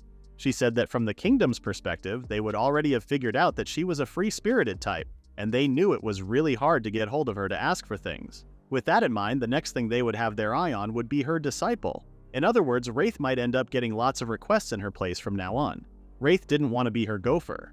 They walked enough to see the castle. Lurims started running as they might have lots of things to eat when they got there. Wraith tried to stop her, but it was useless. She was just like a kid. There was a possibility that they might not prepared food for them, which could make her angry. When they arrived at the gate, Wraith was shocked at how huge it was. The soldiers came and stopped them from getting in, but when they showed the letter they got from the royal family, they apologized right away and showed them the way. While walking, Lurims mentioned that the dragons were about as big as this castle. Wraith was shocked, but then someone bumped into him.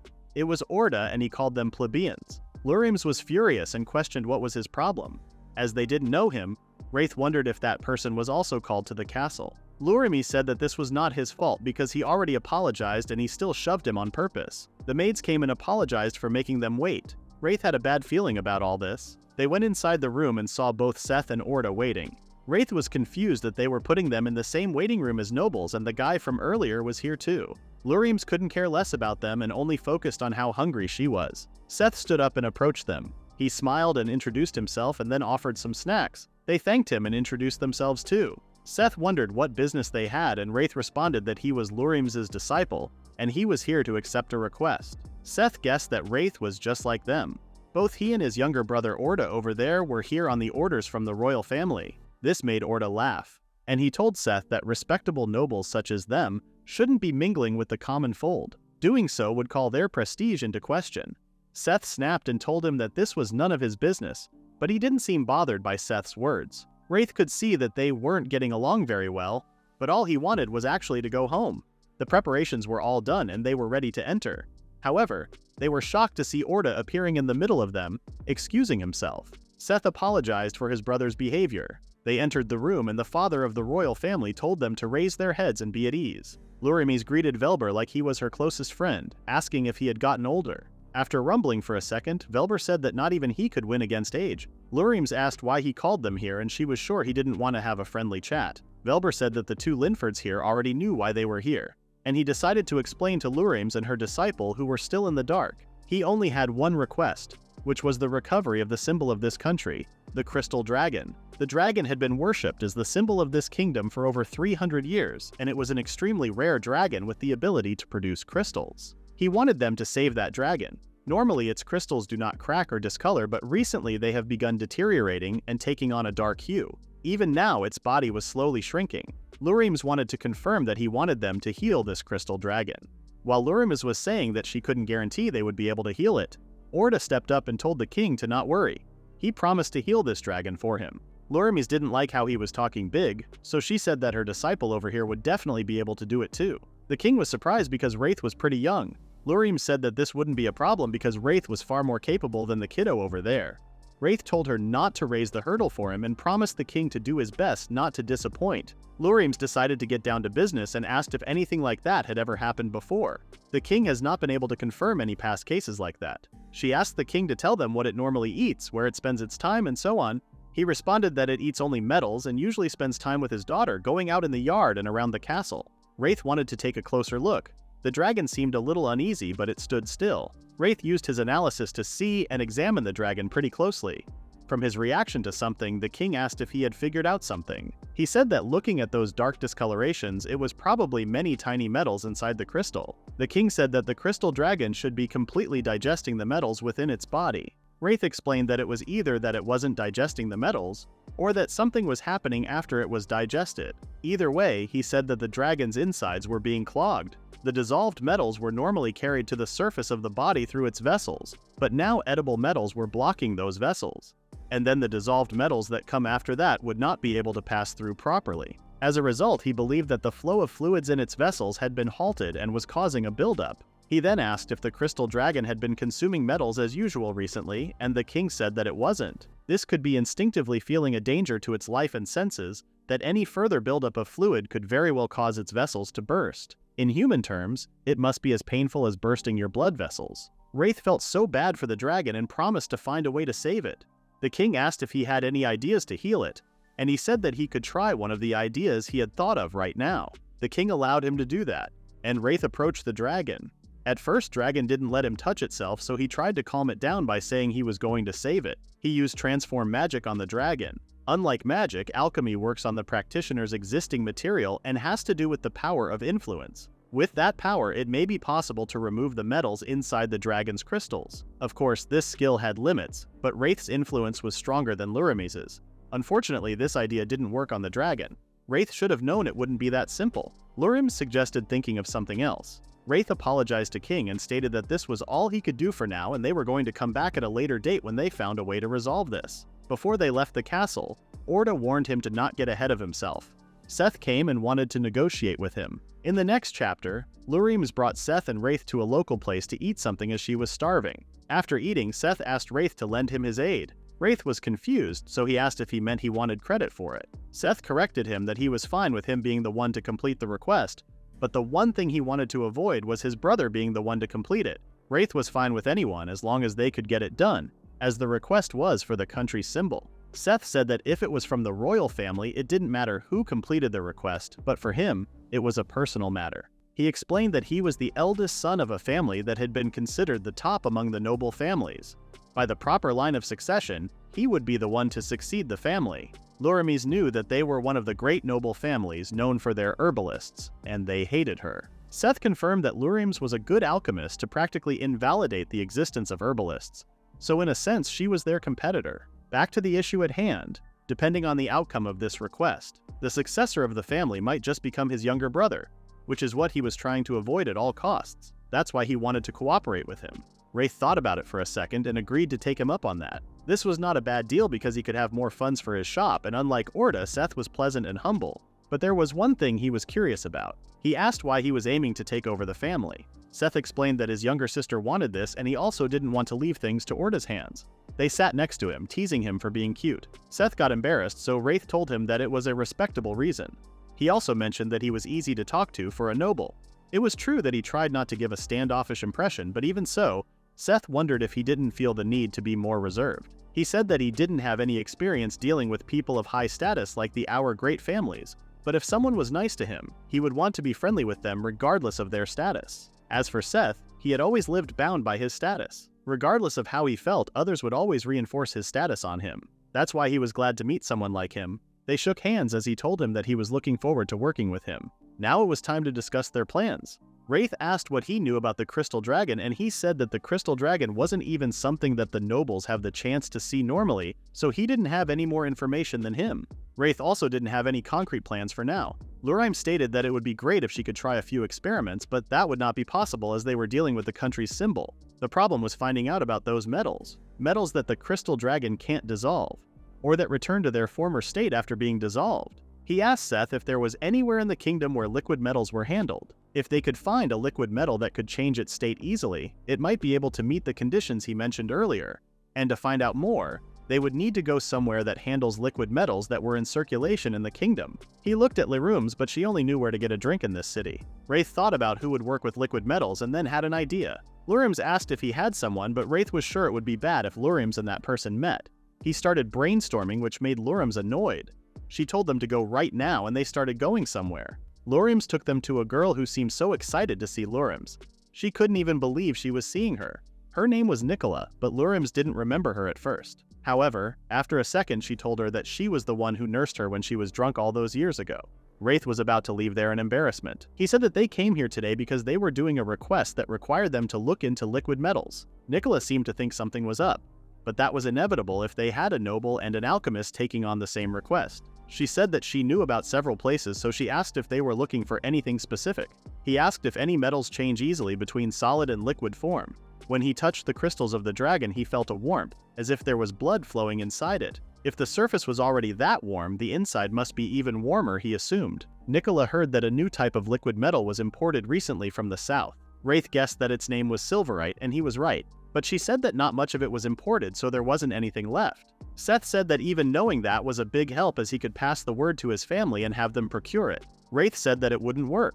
To start with, just getting silverite was a matter of luck. Silverite was only found in volcanic areas, and it was also found near another metal that looked practically identical to it and can't be told apart normally. Since silverite was a liquid metal, you could find it by looking at its liquid form when the volcano was not active. But on the volcanoes where there was silverite, there were spirits. Spirits dwell within natural phenomena, and they could only be seen by magic with high magical aptitude.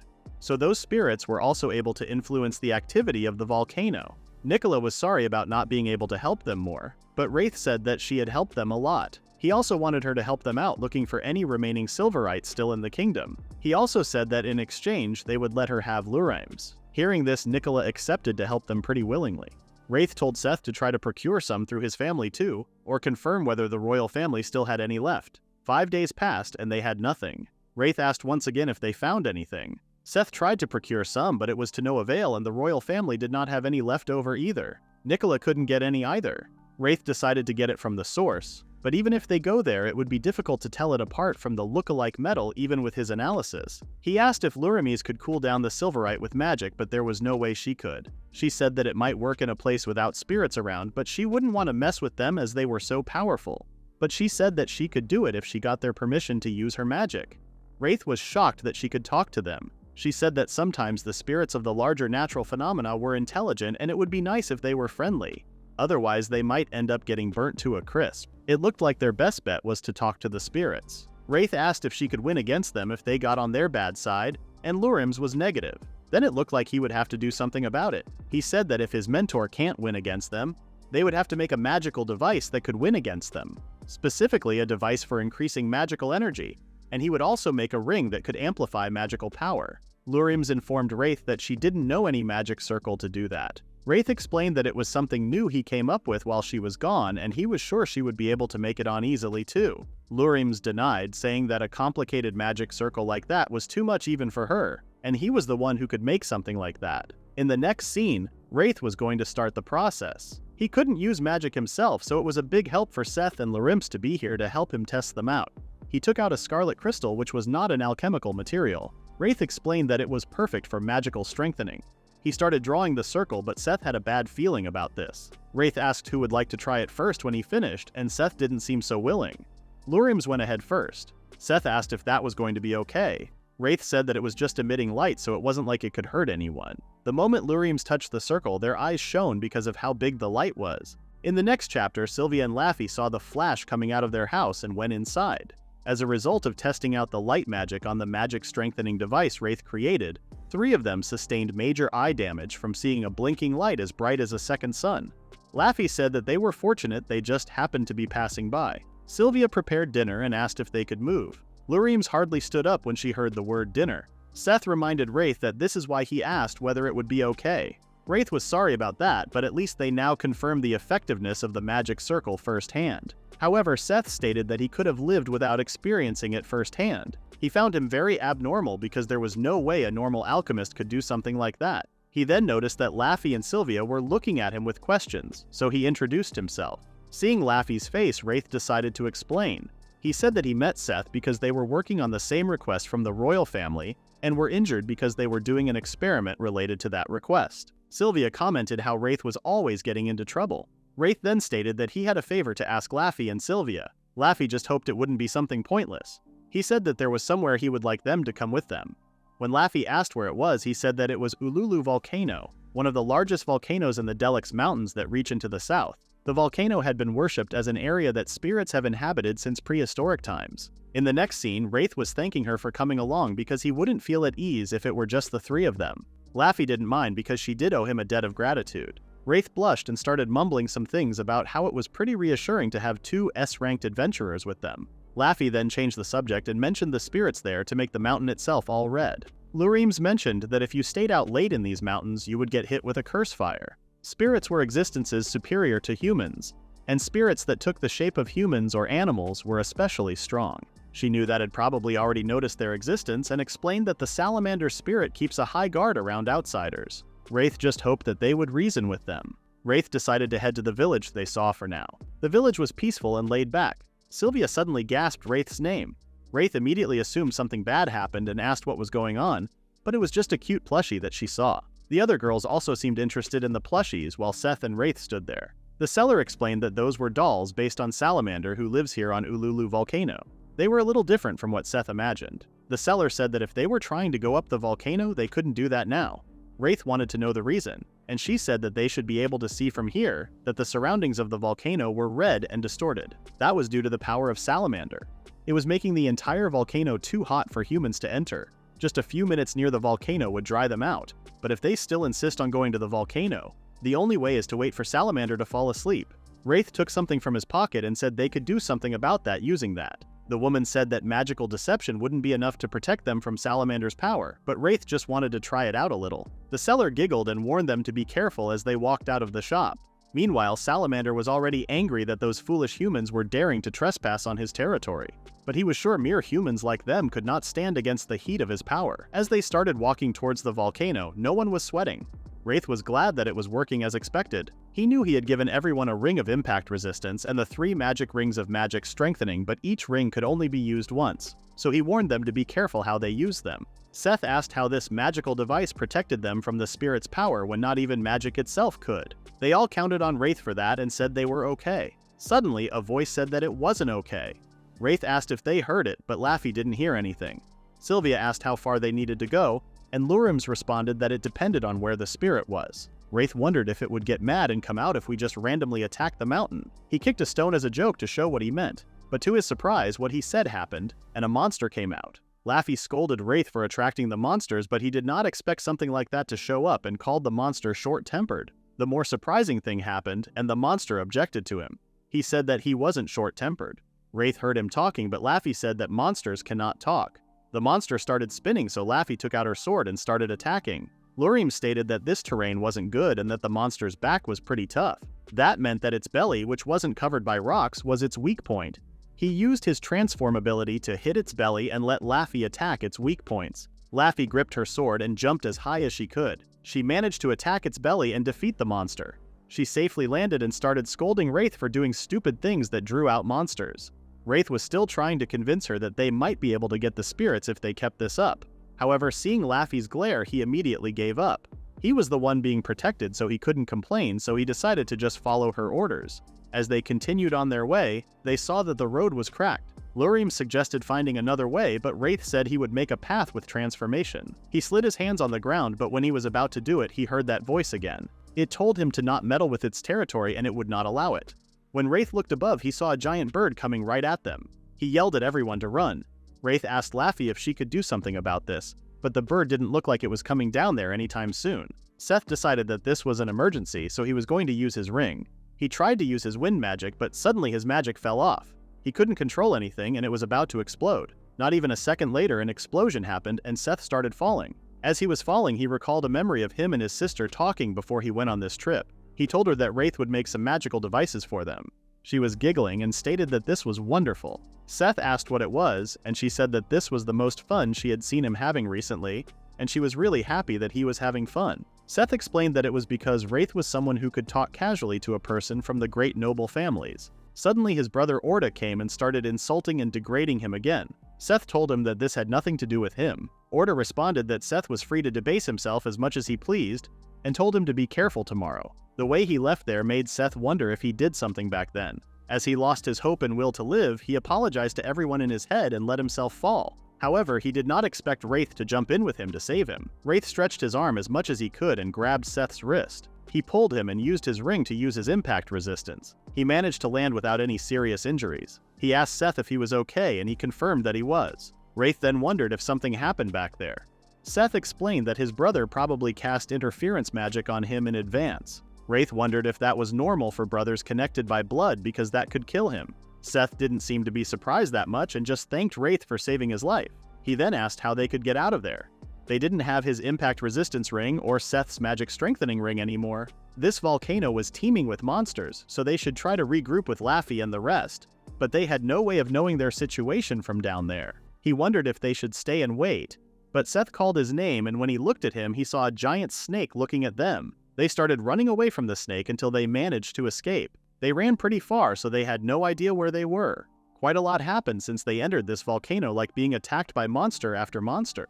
He then heard that voice again, telling him that he would not allow him to meddle with his territory. Wraith asked Seth if he had been hearing something like a muffled voice ever since they came to this volcano. Seth hadn't heard anything like that and asked if he had heard it. Wraith believed that it might be just his imagination. He then noticed a red rock and recalled seeing that earlier.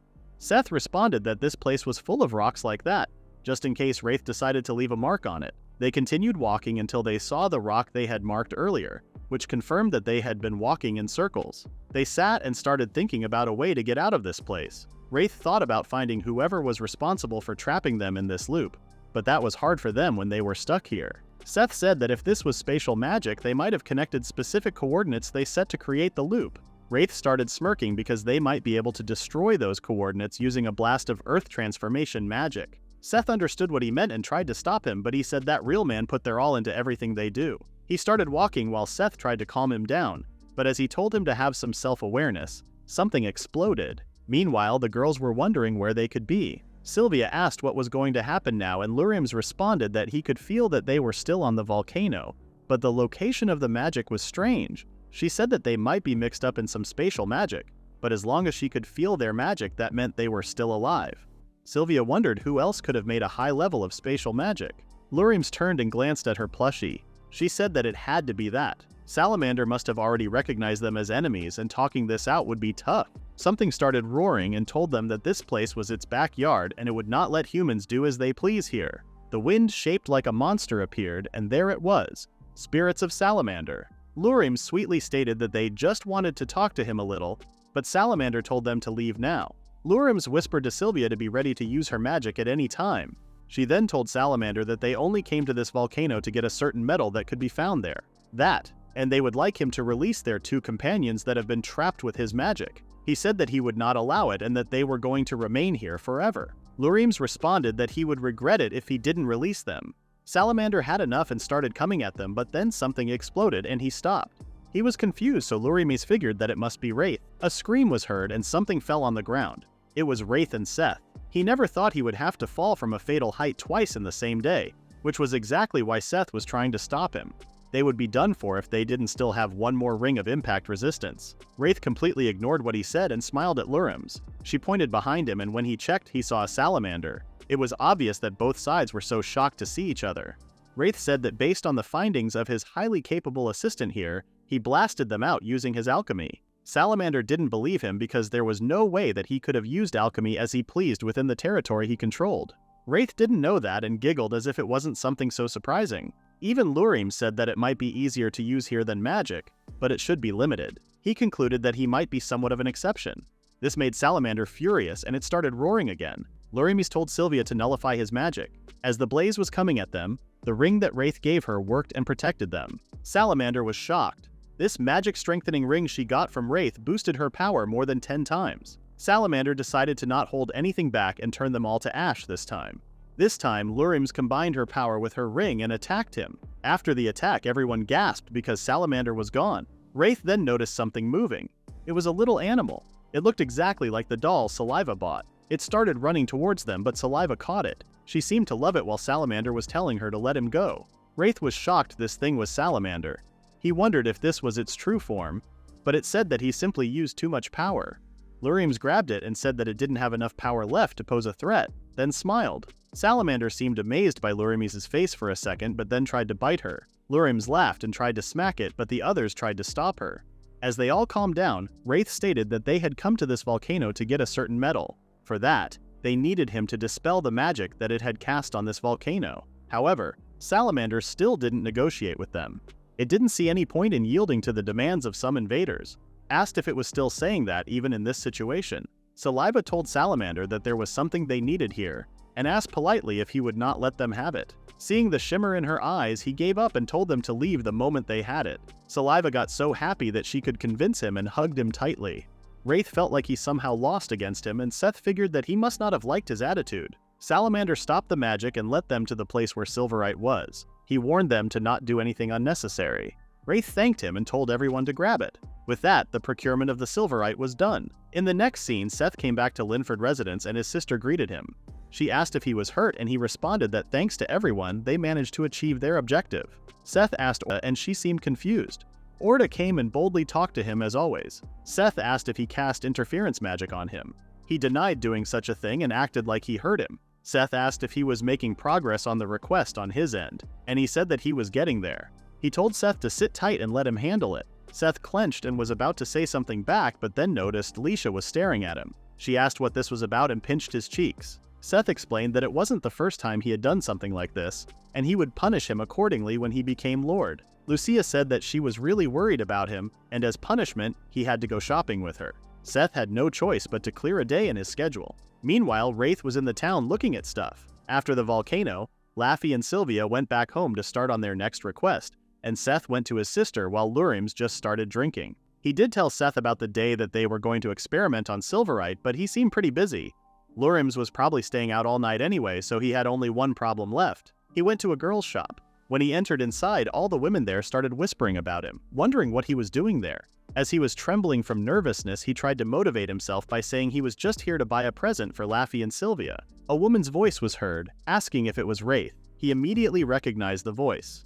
It was Amelia. She asked what he was doing in a place like that, and he explained that he was just there to buy a present for Laffy and Sylvia. Amelia was puzzled, so he added that they helped him out a lot the other day. Amelia looked disappointed suddenly, and then asked if he had made up his mind yet. Wraith responded that he couldn't decide and didn't know what they would find cute or what they would like. He asked if she could help him pick something up. Amelia was happy to help him. He said that he was thinking of giving them dolls. He recalled that Laffy liked cute things. This was a surprising fact about her because her strength and boldness were enough to put a man to shame. Amelia warned him to not say those things in front of her. Wraith said that she turned him down before when he tried to give her an accessory, so he was afraid the same thing might happen with a doll. Amelia started looking at him weirdly. She figured that she must have been too embarrassed to accept it. She was a pure girl, but it would be more interesting if he didn't know, so she decided not to tell him. She offered to choose one for him and Wraith was so relieved. However, she picked the worst doll in the whole store. Wraith couldn't even understand if it was a mouse, fish, or a chimera. Meanwhile, Amelia thought it was pretty cute. Wraith showed a rabbit doll and asked her opinion on that. She thought about it for a moment and then stated that it was nice, but the one she chose was better and she was almost sure Laffy would love it. The problem was that Wraith forgot that people had different ideas of cute, but he can't see that thing as cute at all and it irritated him a little. But Amelia took the time to help him pick it out, so he couldn't just refuse to buy it. He brainstormed a way to not buy that thing. He decided to get both of them and not give the weird one to the girls. The next day he went to Laffy and Sylvia's house and gave them their presents. Laffy blushed and thanked him calmly. Sylvia thanked Wraith properly and explained that Laffy loves cute things, but she was too embarrassed to buy any, so she was really happy. Wraith was glad they liked them, but Lurims appeared behind him and she seemed so displeased. She asked what those ugly things were. He explained that he didn't want to buy them either. Wraith then mentioned their second present. He said that it would be boring if he just gave them dolls, so he thought about something that they could use as adventurers. He suggested making them some weapons. They both seemed interested in the weapons that Wraith would make. Wraith hadn't made weapons since coming to the capital, but he was sure it would work out. He decided to make a sword first, so he asked Laffy if she had any requests. She said that she just needed to be sharp and sturdy. Laffy had strong physical abilities, so her weapon would need to be able to keep up with her. If it's something that doesn't break as soon as she swings it, Laffy shouldn't be too much trouble. He asked her to show him the current sword she used. She was the kind of person who could get by just using her swordsmanship and physical strength. Her sword was heavy because she didn't feel like she was swinging anything if it was too light. Based on that weight, the thickness of the blade, the grip, and the length, he figured that a good material would be orichalcum. Laffy said that he didn't need to use such a precious material, but Wraith didn't use it that much himself, so it was okay. He put the charcoal and orichalcum into the lit furnace and took the heated orichalcum out a few times. As the orichalcum started glowing, he used material strengthening and started hammering the stone. The light was transferred from the hammer he was using to the orichalcum. Lastly, he used transform magic and they needed to wait for it to cool. In the meantime, he decided to make Sylvia's staff and asked if she had any requests. She said that she wanted it to be light enough that it wasn't a hindrance when she was moving around. Beyond just supplementing a mage's activation of their magic, staff also has the purpose of amplifying its power. For that reason, it was often made with ores that conduct magical energy easily, which made them heavy. He was thinking of using mithril, but he wanted to try using something else too. The most important thing when making a staff is the place where the magic that passes through it exists. Normally, that was where a magic gem would be, but Wraith had a different idea. He took out something he used to make those rings of magic strengthen. He added a little holy water to the tip and the staff was done. Sylvia was shocked at how quickly he created a staff for her. He said that it was a lot less work than a sword, so he could ship it up in a flash. The sword would take a little more time, so he suggested trying out the staff right now. He asked Laffy if she could wait until tomorrow for her sword, and she was okay with that. They went outside and Wraith tried to find a place with slimes from the request. Laffy and Sylvia felt nostalgic as it had been a long time since they went slime hunting. When they saw some slimes, Wraith asked if they were resistant to magic and physical attacks. Laffy said that he could still cut them if he swung his sword fast enough. But they came here to test the staff, not the sword, so he told them to try holding back. Sylvia started using her new staff. She was using wind magic. If Wraith remembered correctly, practiced mages could use it to split a monster cleanly in two. Sylvia tried to split the slimes, but she ended up splitting the ground. They didn't expect it to be this powerful. For now, Wraith decided to collect the slime's cores. He noticed that something was wrong with Laffy. She said that she felt like they were being watched. He asked if she was still feeling it, but she said that it disappeared when she turned around. Sylvia guessed that they might be after Wraith's elixirs. They told them not to worry because both were there to protect him. Meanwhile, a butler was reporting what Wraith had been doing to a man. He said that he went to the forest with 2 S-ranked adventurers to hunt slimes. The man asked if he did anything, and the butler stated that the 2 S-ranked adventurers seemed very close to him, and one of them noticed his presence and went on guard, so making a move would have been difficult. The nameless man ordered him to keep watching them, and he left matters to his discretion if an opportunity arises. They were waiting for Laffy and Sylvia to leave him alone. The next day, Laffy and Sylvia were in Wraith's house, and Wraith was having a hard time dragging her new sword. The sword was too heavy for Wraith, but Laffy lifted it pretty easily and thanked him. He asked if she was going to try it out on anything, but she said that she didn't need to try it out to know that it was good because it was made by Wraith. They had a request to go, so they excused themselves. Seth and Wraith were alone now, and Seth commented how they trusted him a lot. Wraith got shy and tried to change the subject. They finally had the silverite they were after. It was a precious material, so they needed to be careful. They opened the box they put the silverite in. Suddenly, the lights were gone and something threw Wraith out. Seth immediately figured that this was a magic attack and they weren't the only ones here. Wraith couldn't see anyone in the room, so Seth decided to smoke them out. A man with a hoodie came at Seth and they started whistling. Seth passed out after a strong kick in his stomach. He didn't finish Seth off and turned to Wraith, which was confusing. Wraith realized that they were after the silverite. 1 second before he touched the silverite, Lurim's voice was heard. She told him to not move an inch. She said that if he kept troubling her disciple, he would be lucky to get off with just a few broken bones. The man threw his knives at where she was, but Lurim's was already behind him. She threw him on the ground and told him to not underestimate her just because she was a woman. She asked Wraith what was going on, and he explained that they didn't know it either. For now, she decided to see who this person was first and took out his hoodie. Seth immediately recognized this man. He was Orda's underling. Wraith asked what he was planning to do, and Seth said that there was nothing they could do. If Orda knew that his attempt to interfere was foiled, he would just try something else again. They tied him up and started working on their business. 5 days later, they went to the king. The king asked if they come up with a way to save the crystal dragon, and Lurim's responded boldly that they wouldn't have come here otherwise. Wraith didn't wait any further and got close to the dragon. It was even weaker than before. Lurim's helped him make this magic device. They had the idea of applying freezing magic to the mineral, and then having the crystal dragon swallow it to turn the silverite within its body back to a liquid state. The dragon sniffed the mineral and ate it. Now it was Wraith's turn. He used transfer magic. Something black came out of the dragon, and Lurim's used her extract ability to suck it. She put the silverite extracted from the dragon safely into the bottle. The crystal dragon's dark discolorations were gone not even a minute later. Wraith checked for any remaining silverite inside the crystal dragon, and there were none. He informed the king that the crystal dragon had been fully cleansed of silverite, and the dragon had been completely healed. The dragon came alive once again and stood up, shocking him. The king thanked him. After that, they went to tell Seth about the news. He seemed relieved and happy. Wraith asked how things on his end were. He said that the attacker confessed after he put a little pressure on him, and Orda was going to live in the countryside for a while. Even though it didn't feel real, he was going to be taking over his family now. Seth then asked what he should do for his reward. Wraith asked if he could reserve some of the ingredients from the Linford family's supply. Seth was okay with them, but he wondered what he was planning to do with them. Wraith said that he wanted to open a shop. In the next scene, Wraith goes to Daisy's shop. Daisy asked why he was here for today, and he said that he could start coming back to help as usual from tomorrow onwards, and said that he had something to ask her. He said that he had been thinking of opening a shop, and he would like her to teach him what he needed to open one. Daisy's first reaction was to ask him if he was an idiot. She said that he was in for a rude awakening if he thought he could just open a shop without knowing anything. Not only there was the location and his budget to consider, but he didn't even know what to sell. She said that he wouldn't get far just selling potions and ingredients, and there were plenty of those kinds of shops around already. Wraith suggested magical devices, and this seemed more interesting than the other suggestions.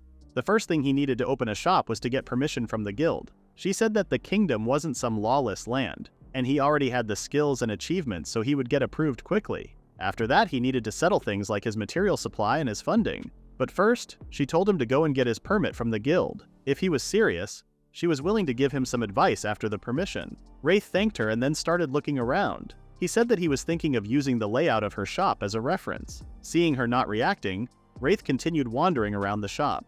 Meanwhile, in the forest, a carriage was being carried by two monsters. There was a black-haired girl and an adventurer in there. The adventurer asked if she was okay. She said that it was her first time riding an earth dragon-pulled carriage. Ariel, an S-ranked adventurer, asked her out. Her name was Losha, and she refused him. Being rejected by a beautiful girl like her, he stated that he had another S-ranked adventurer that he was planning to meet, and this person appeared to be Laffy. In the next chapter, Wraith was at the guild and greeted Amelia. When she asked why he was here today, he said he wanted permission to open his shop. Amelia congratulated him and explained that they would need a few samples of his merchandise, and there was also a test that he needed to pass. The examiner Keel came, and they started the test with the samples of his merchandise. Amelia introduced Keel as the examiner for the test for those who want to start a business. They call it an exam, but it was more of a formality than anything, so there was nothing to worry about. Amelia excused herself to get the documents ready. Wraith was puzzled as to why she was getting the documents prepared because the exam was not over yet. Keel explained that Amelia had proclaimed that he would, without a doubt, clear the exam. He then mentioned that Wraith looked upon it very favorably. From what he saw of his samples, his merchandise was above the required standard, and he also would love for him to sell some to him. However, he said that they needed to confirm whether he truly was the person who made these, and whether he was able to produce those products at scale. He asked for a demonstration of the materials for him to use. Keel was sure that a top-quality potion like that would take at least a day to make even if he worked quickly, so he decided to wait here as long as it took for him to finish. However, not even 5 minutes passed and Wraith was done. Keel was shocked. When he confirmed that he made a top-quality potion, he tried to understand how he made something like that in just a few seconds. He started muttering about some things while Wraith was focusing on his exam. When Keel informed him that he passed the exam, Amelia came and praised how the potion was so beautiful. She said that she knew he would be able to pass and then handed him the documents. She then asked if Laffy was happy with her present. Wraith tried to play it cool and said that she did love it. Meanwhile, they were actually in some corner of his house. Amelia was thrilled that Laffy liked the present. Wraith's conscience was killing him, but he knew he could not tell the truth. He eventually managed to exit the guide without upsetting Amelia. Now it was time for the next step. There was a weird atmosphere at Seth's house. Seth was giving some materials to Wraith. He was acting like they were doing something suspicious here, but the ingredients were normal. Wraith wanted him to play along with him for a moment, but he wasn't that kind of guy. Seth asked if he could carry all that by himself, but Wraith was confident. He started putting them in his magic bag, and after everything was done, he excused himself. However, before he left the room, Leisha came slamming the door crying. She thought he was making some suspicious deals with a stranger. As the door was slammed right in his face, Wraith's nose was bleeding, but they gave him a napkin to stop the bleeding. Leisha apologized for jumping to conclusions, but Wraith took the blame because it was his fault for standing at the front door like that. Leisha objected and told him that she should have opened the door more gently. Seth decided to introduce Wraith to his sister again because he was sure she would see his face more often. She seemed like a lovely girl to Wraith. Wraith suddenly realized that this girl was the reason why Seth wanted to become a lord. This made him grin. Seth informed him that she would be here in his stead whenever he wasn't around, so he should remember her too. Now that he had the ingredients he came for, it was time for him to actually leave. Seth asked if he wanted a horse carriage for him, but he refused politely. At home, Lareems was whining to Wraith, but he was busy so he couldn't really feed her. He told her to help him sort out those ingredients. Lareems didn't want to work when she was starving. Wraith used his authority and told her that those who do not work can't eat, and if she wanted food, she had to work. She started working while sobbing, but Wraith couldn't care less about this now. He decided to work on the interior and exterior. He checked the place where he would have the detoxifiers and rings of magic strengthening. The interior was mostly done, so the only thing left was the exterior. He went outside and took a look at the house. It looked like a normal house. He did put out a sign, but wasn't enough. He also didn't want to decorate it too much. He noticed a tiny plant in the pot. Using his power to transform into a plant, he made it grow into a huge flower. Just that moment, Laffy and Sylvia came. When they learned he was changing the outside of the shop, Sylvia wanted to help him. Wraith said that he only has the decorating of the interior and exterior left. He asked if they could come up with the shop name. Laffy was puzzled because she thought he would use his own name. That didn't feel right to him. For now, he asked them to go inside instead of standing around and talking outside. He took out paper and ink and asked their opinions. Laffy suggested something simple like Alchemia. Wraith thought about it for a moment and it seemed like he liked this name. Laffy didn't expect him to be okay with that, but it was better to make a fast decision than to spend time agonizing over it. And he really thought it was a good name too. The next step was to decide on a logo. Laffy said that she couldn't draw, but he told her that it was fine. All they had to do was to look at the design and tell him what they thought. He had actually been thinking about it for some time already, even though he wasn't sure until recently whether or not he would actually be opening a shop. When he finished drawing the logo, they both seemed to like it. He seemed relieved that he completed this one too. Saliva didn't expect it to be this fast. Laffy asked if he had done all that without them, but he said that the two of them were here, and that he was able to finish quickly. Now he just has to make the shop's goods. Laffy took out a bento that she made for him and told him to do his best. Wraith got so excited to have a bento from Laffy that he said he would treasure it forever. He then created a bunch of potions, but he didn't stop. He needed to make more goods because he got a lot of ingredients from Seth. But he started to get hungry, so he decided to eat Laffy's handmade bento. However, Lareems came out of nowhere. He managed to eat some of it regardless of starving Lareems and get back to work right away. Any adventurer would want specialized rings of magic strengthening and impact resistance made by a Wraith who prides himself on having abnormal skills. There was no doubt that those would become signature products of this shop. He was also going to sell goods for everyday use that have been modified by Wraith to make them easier to use. He made these with the idea that they would be popular with housewives for lightening the burden of household chores. The last step was to put his logo on all those products. Wraith promised himself to do his best to make the shop successful. He placed the logos outside, and with that, Alchemia was open for business. It was still early in the morning, so there haven't been any customers yet, but he was sure it would get livelier in 1 to 2 hours. He had made good products, so there was no way they wouldn't sell. However, even after 3 days, the shop was still empty. Daisy was there and she asked why he was so gloomy like that. He had a mental breakdown and started crying about how he didn't get any customers. The next chapter starts with Daisy coming to see Wraith in his shop, and she asks him how his shop is doing. Wraith told her that he put out a sign, fixed up the interior, and even made a logo, but he hadn't gotten any customers, which drove him crazy. Daisy told him that just sitting still was not going to fix anything. She asked him if he had done anything other than he mentioned, like calling out to customers or using his name to promote the shop. Obviously, he didn't do anything to call out the customers. Daisy said she was surprised he had the gall to complain about having no customers like that. She said shops that sell potions were a dime a dozen in the capital, and a no-name shop that didn't offer anything special didn't stand a chance there. She reminded him that he was pretty famous, and told him that she didn't think he could get away with not using that to his advantage. He seemed like he understood the assignment. Wraith asked Daisy how it was for her when she first opened her shop. Daisy said she had people who knew her from the days she spent adventuring.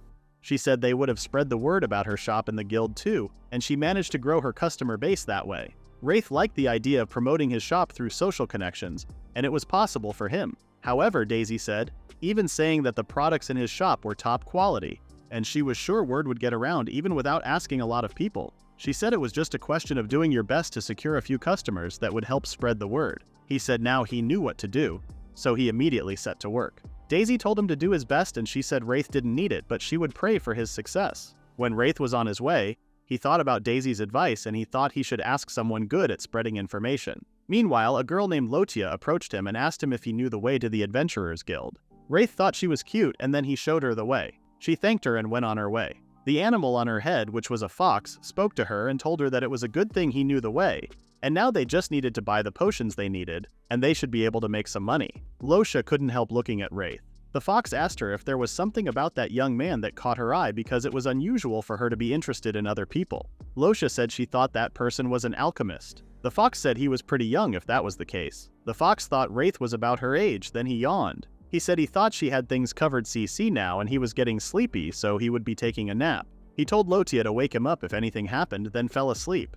Meanwhile, Lotia was trying to follow the road that Wraith told her, but she got lost. 1 week later, Wraith was at the Adventurers Guild and wondered if the girl he met back then managed to get into the guild. Came to think of it, the fox on that girl's head, as Wraith thought, had 3 tails. He thought if he had something like that for his shop's mascot, it would stand out a lot more. While he was thinking about that, Amelia called out to him, but he didn't hear her because of his thoughts. He apologized and told her that he was thinking about some stuff. Amelia told him he had a really serious look on his face and asked what he was thinking about. He said nothing much and giggled. He said he finally opened his shop, but it hadn't exactly been doing very well. Amelia thought it was surprising. Then Laffy approached them and said she thought his shop would be so busy he would have had trouble keeping up. Wraith said it looked like running a business wasn't as easy as it seemed. Laffy asked if he had any plans. He said he did have a few ideas from asking Daisy for advice, like how it would be nice to have a mascot character or a poster girl. However, he said he was still thinking about it. Laffy said she understood and it was really troubling him. Then Amelia came to the room and apologized to Wraith for keeping him waiting. She gave him some paper and told him to handle those very carefully. It was some important documents for his shop. He said he was done there, so he was leaving. He wished good luck to the 2 girls and they wished luck to his shop. Before Wraith couldn't leave the room, someone burst into the room. He screamed that Shine had returned. Everyone seemed shocked and was trying to understand what was going on. Some of them recognized the man and thought they hadn't seen him in a while. Wraith heard someone in the crowd say that he was one of the few S-ranked. Meanwhile, Laffy was trying to hide from him. Sylvia asked her what she was doing, but she just hushed her. Sylvia realized that she didn't think she had seen her make such a serious face even when they were on that volcano. Wraith tried to understand what was wrong. Even though Laffy tried to hide, the guy named Ariel who burst into the room saw her. Wraith asked if he was the S-ranked guy who slammed the door open. Ariel asked Laffy how long it had been and if she had been well. Laffy thought he was a jerk, but she just said that had been a while. Then Ariel asked her out on his knee. Laffy was shaking and told him that she had told him countless times that she wasn't interested. Also, Wraith was shocked that it happened countless times. Ariel told Laffy that he had confessed countless times, but he wouldn't give up for as long as she remained single. He said he would continue to confess as many times as it took. She was shocked and was trying to get rid of him, so she came up with an idea. Laffy looked at Wraith and told Ariel that actually she had someone. Ariel was shocked and asked her if he heard right and who he was. Meanwhile, Wraith was also shocked and thought that he would never know that Laffy had someone like that. Laffy just swiveled and went directly to Wraith and grabbed his arm, then told Ariel that he was the guy he had. Everyone seemed pretty shocked, and both guys were staring at each other. From his face, you could tell that Ariel was in doubt, so he turned to Laffy and told her that it wasn't good to lie. He had never seen her and Wraith together. Laffy was smiling almost painfully and told him that of course she could not walk around with him. She said she got to know him while he was out doing requests. As Ariel couldn't believe what Laffy said, he turned to Sylvia and asked if that was true. She told him that was true and they indeed met Wraith while he was absent. Sylvia said she didn't know if her sister and Wraith were really going out or not, but it was not like she was lying. Then Ariel turned to Wraith and asked him if Laffy was going out with him. Wraith was silent for a short while, and when he began to stutter, Laffy squeezed his arm tightly and Wraith was afraid his arm would break. Therefore, he said that it was true that they were going out. Ariel seemed disappointed and thought it could not be true that it happened in his absence. He found it unthinkable. He pointed to Wraith and screamed Laffy's name and told her not to believe him. He refused to believe it and he left the room. As soon as Laffy released Wraith's arm, he collapsed on the floor in pain. People started to gossip about them. After Ariel left, Laffy sat with Wraith and told him that she was sorry about that blonde guy. She said they had known each other for some time as fellow S-ranked adventurers. Ever since they met, she said he had been confessing to her every time, like Wraith just saw.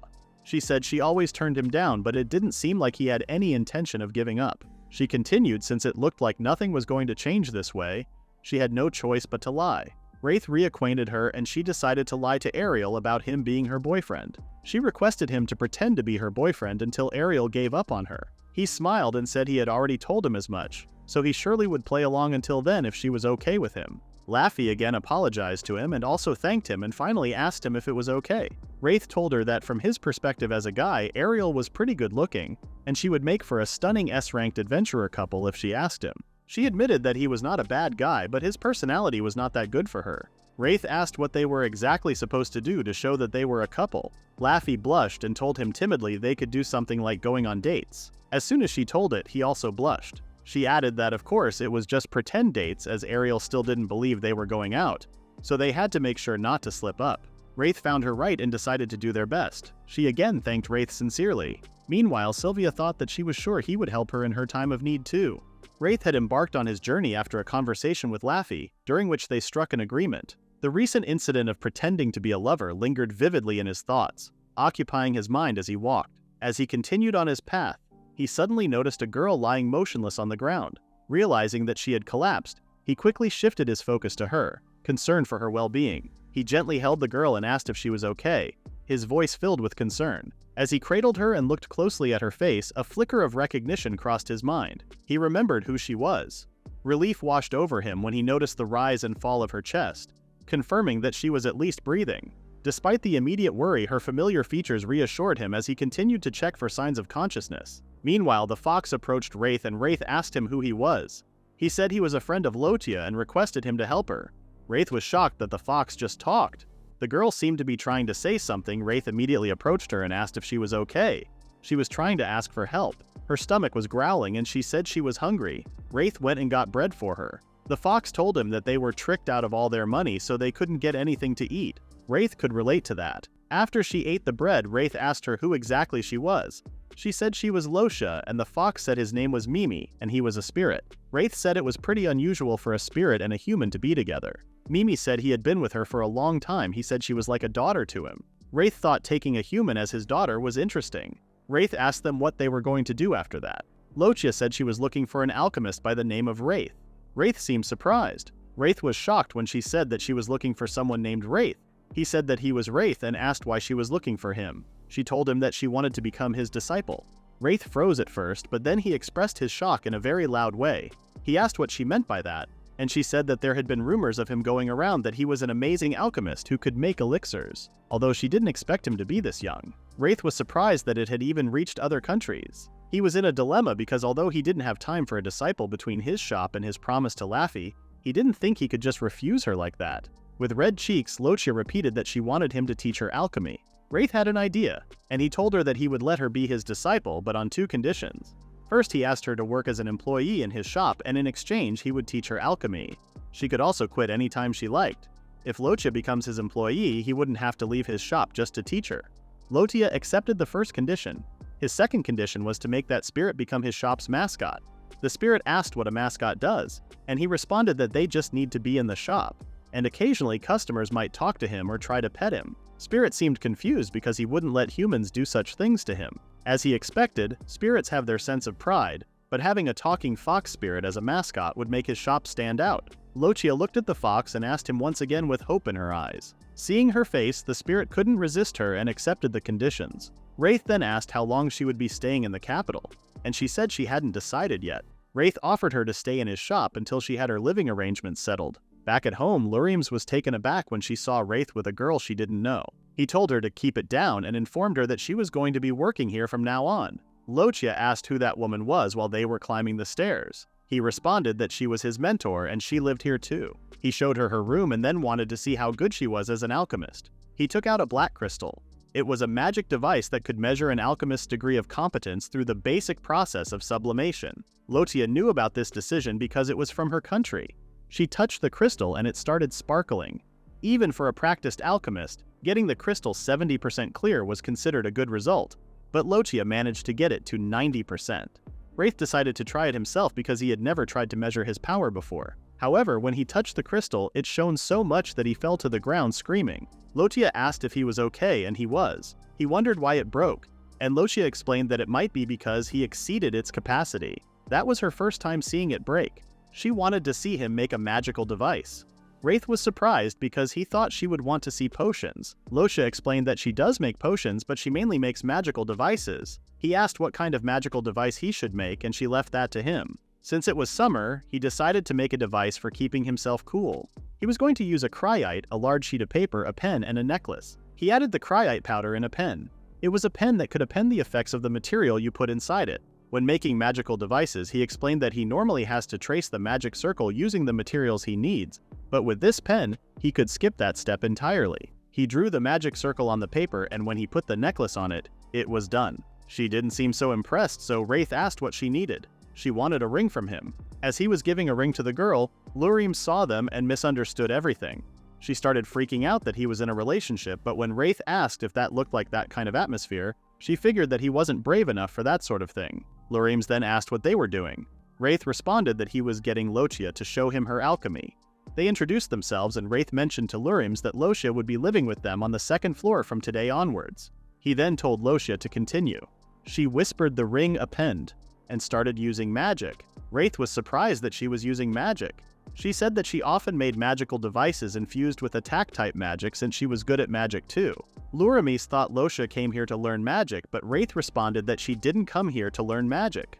Lurims was puzzled because Wraith made magical devices differently from how she did. Lotia interrupted them and stated that she wanted him to teach her about magic circles. Wraith asked if she was sure because it was really tedious and there were plenty of other things he could teach her besides magic circles. However, Lotia promised to do her best. At dinner, Wraith wondered what spirits eat. The fox responded that unlike feeble humans, spirits do not need to consume food. Lurims added that spirits live off magical energy instead of food. When they run out of magical energy, they lose their memories and are reborn as a spirit again. She then wondered where Lotia came from. She said that she comes from a place called Wano Country. Wraith haven't heard it before, but Lurimis has been there once. She said that the alcohol and snacks there were luxurious and had a mysterious taste. It was a pretty different place from here. She said that you could even see it in the way the buildings were constructed. It was also a place with customs that placed a strong emphasis on politeness. Wraith seemed pretty interested in her hometown. Lurims noticed that Lotia was pretty young and asked if she had always been learning alchemy. She responded that she studied magic, and her real interest was in alchemy, but her parents sent her to a school for magic training. Lurims asked if she was nobility, considering that most of the people who went to school were nobles. She didn't seem like she was going to answer that question, so Wraith changed the subject and asked how Mimi, her spirit fox, came to be with her. Mimi responded that there were reasons for that. Simply put, he explained that Lotia made a contract with him when she was a child. Lurim seemed surprised. When making a contract with a spirit, the spirit takes magical energy in exchange for allowing the contractor to borrow their power. Just borrowing a spirit's power grants the contractor access to power orders of magnitude greater than normal magic. Wraith smiled and stated that starting from tomorrow, Lotia would be working as an employee here, so he was sure she would be a big help to them. Lurim smirked once again and teased Wraith, asking him if he thought she was cute. Wraith tried to change the subject by suggesting making some flyers while they were at it. Lurims agreed for the first time. The next day, they opened their shop in the morning. Wraith didn't seem to be so happy. Even though they had a mascot now, he tried to be optimistic and said that this was expected for the first day. The bell rang and their first customer, Laffy and Sylvia, came. They greeted him and asked how the shop was going. He welcomed them and then she noticed Lotia. She asked who she was and Wraith introduced him. Sylvia went crazy over Mimi and asked what that tiny creature was. Wraith told her that he was Lotia's contracted spirit, Mimi. Hearing that he was a contracted spirit made her a little nervous. Wraith comforted her and told her to go ahead and pet it if she wanted. The two of them were their guests after all. While Sylvia was petting Mimi, Wraith asked Laffy if she came to talk about something. Laffy seemed a little embarrassed and tried to say that she came to talk about the pretend lovers thing, the one where he pretends to be in a relationship with her. Wraith did remember that. Laffy asked if he had a day free with the least volume she could use, but fortunately Wraith heard her and thought about his schedule. As he was thinking, Laffy pulled it together and asked him if he would like to go on a date with her. This was the last thing Wraith expected from her, and he almost had a heart attack when he heard her. That is the end of the recap at chapter 21. Please check the pinned comment below about the next part.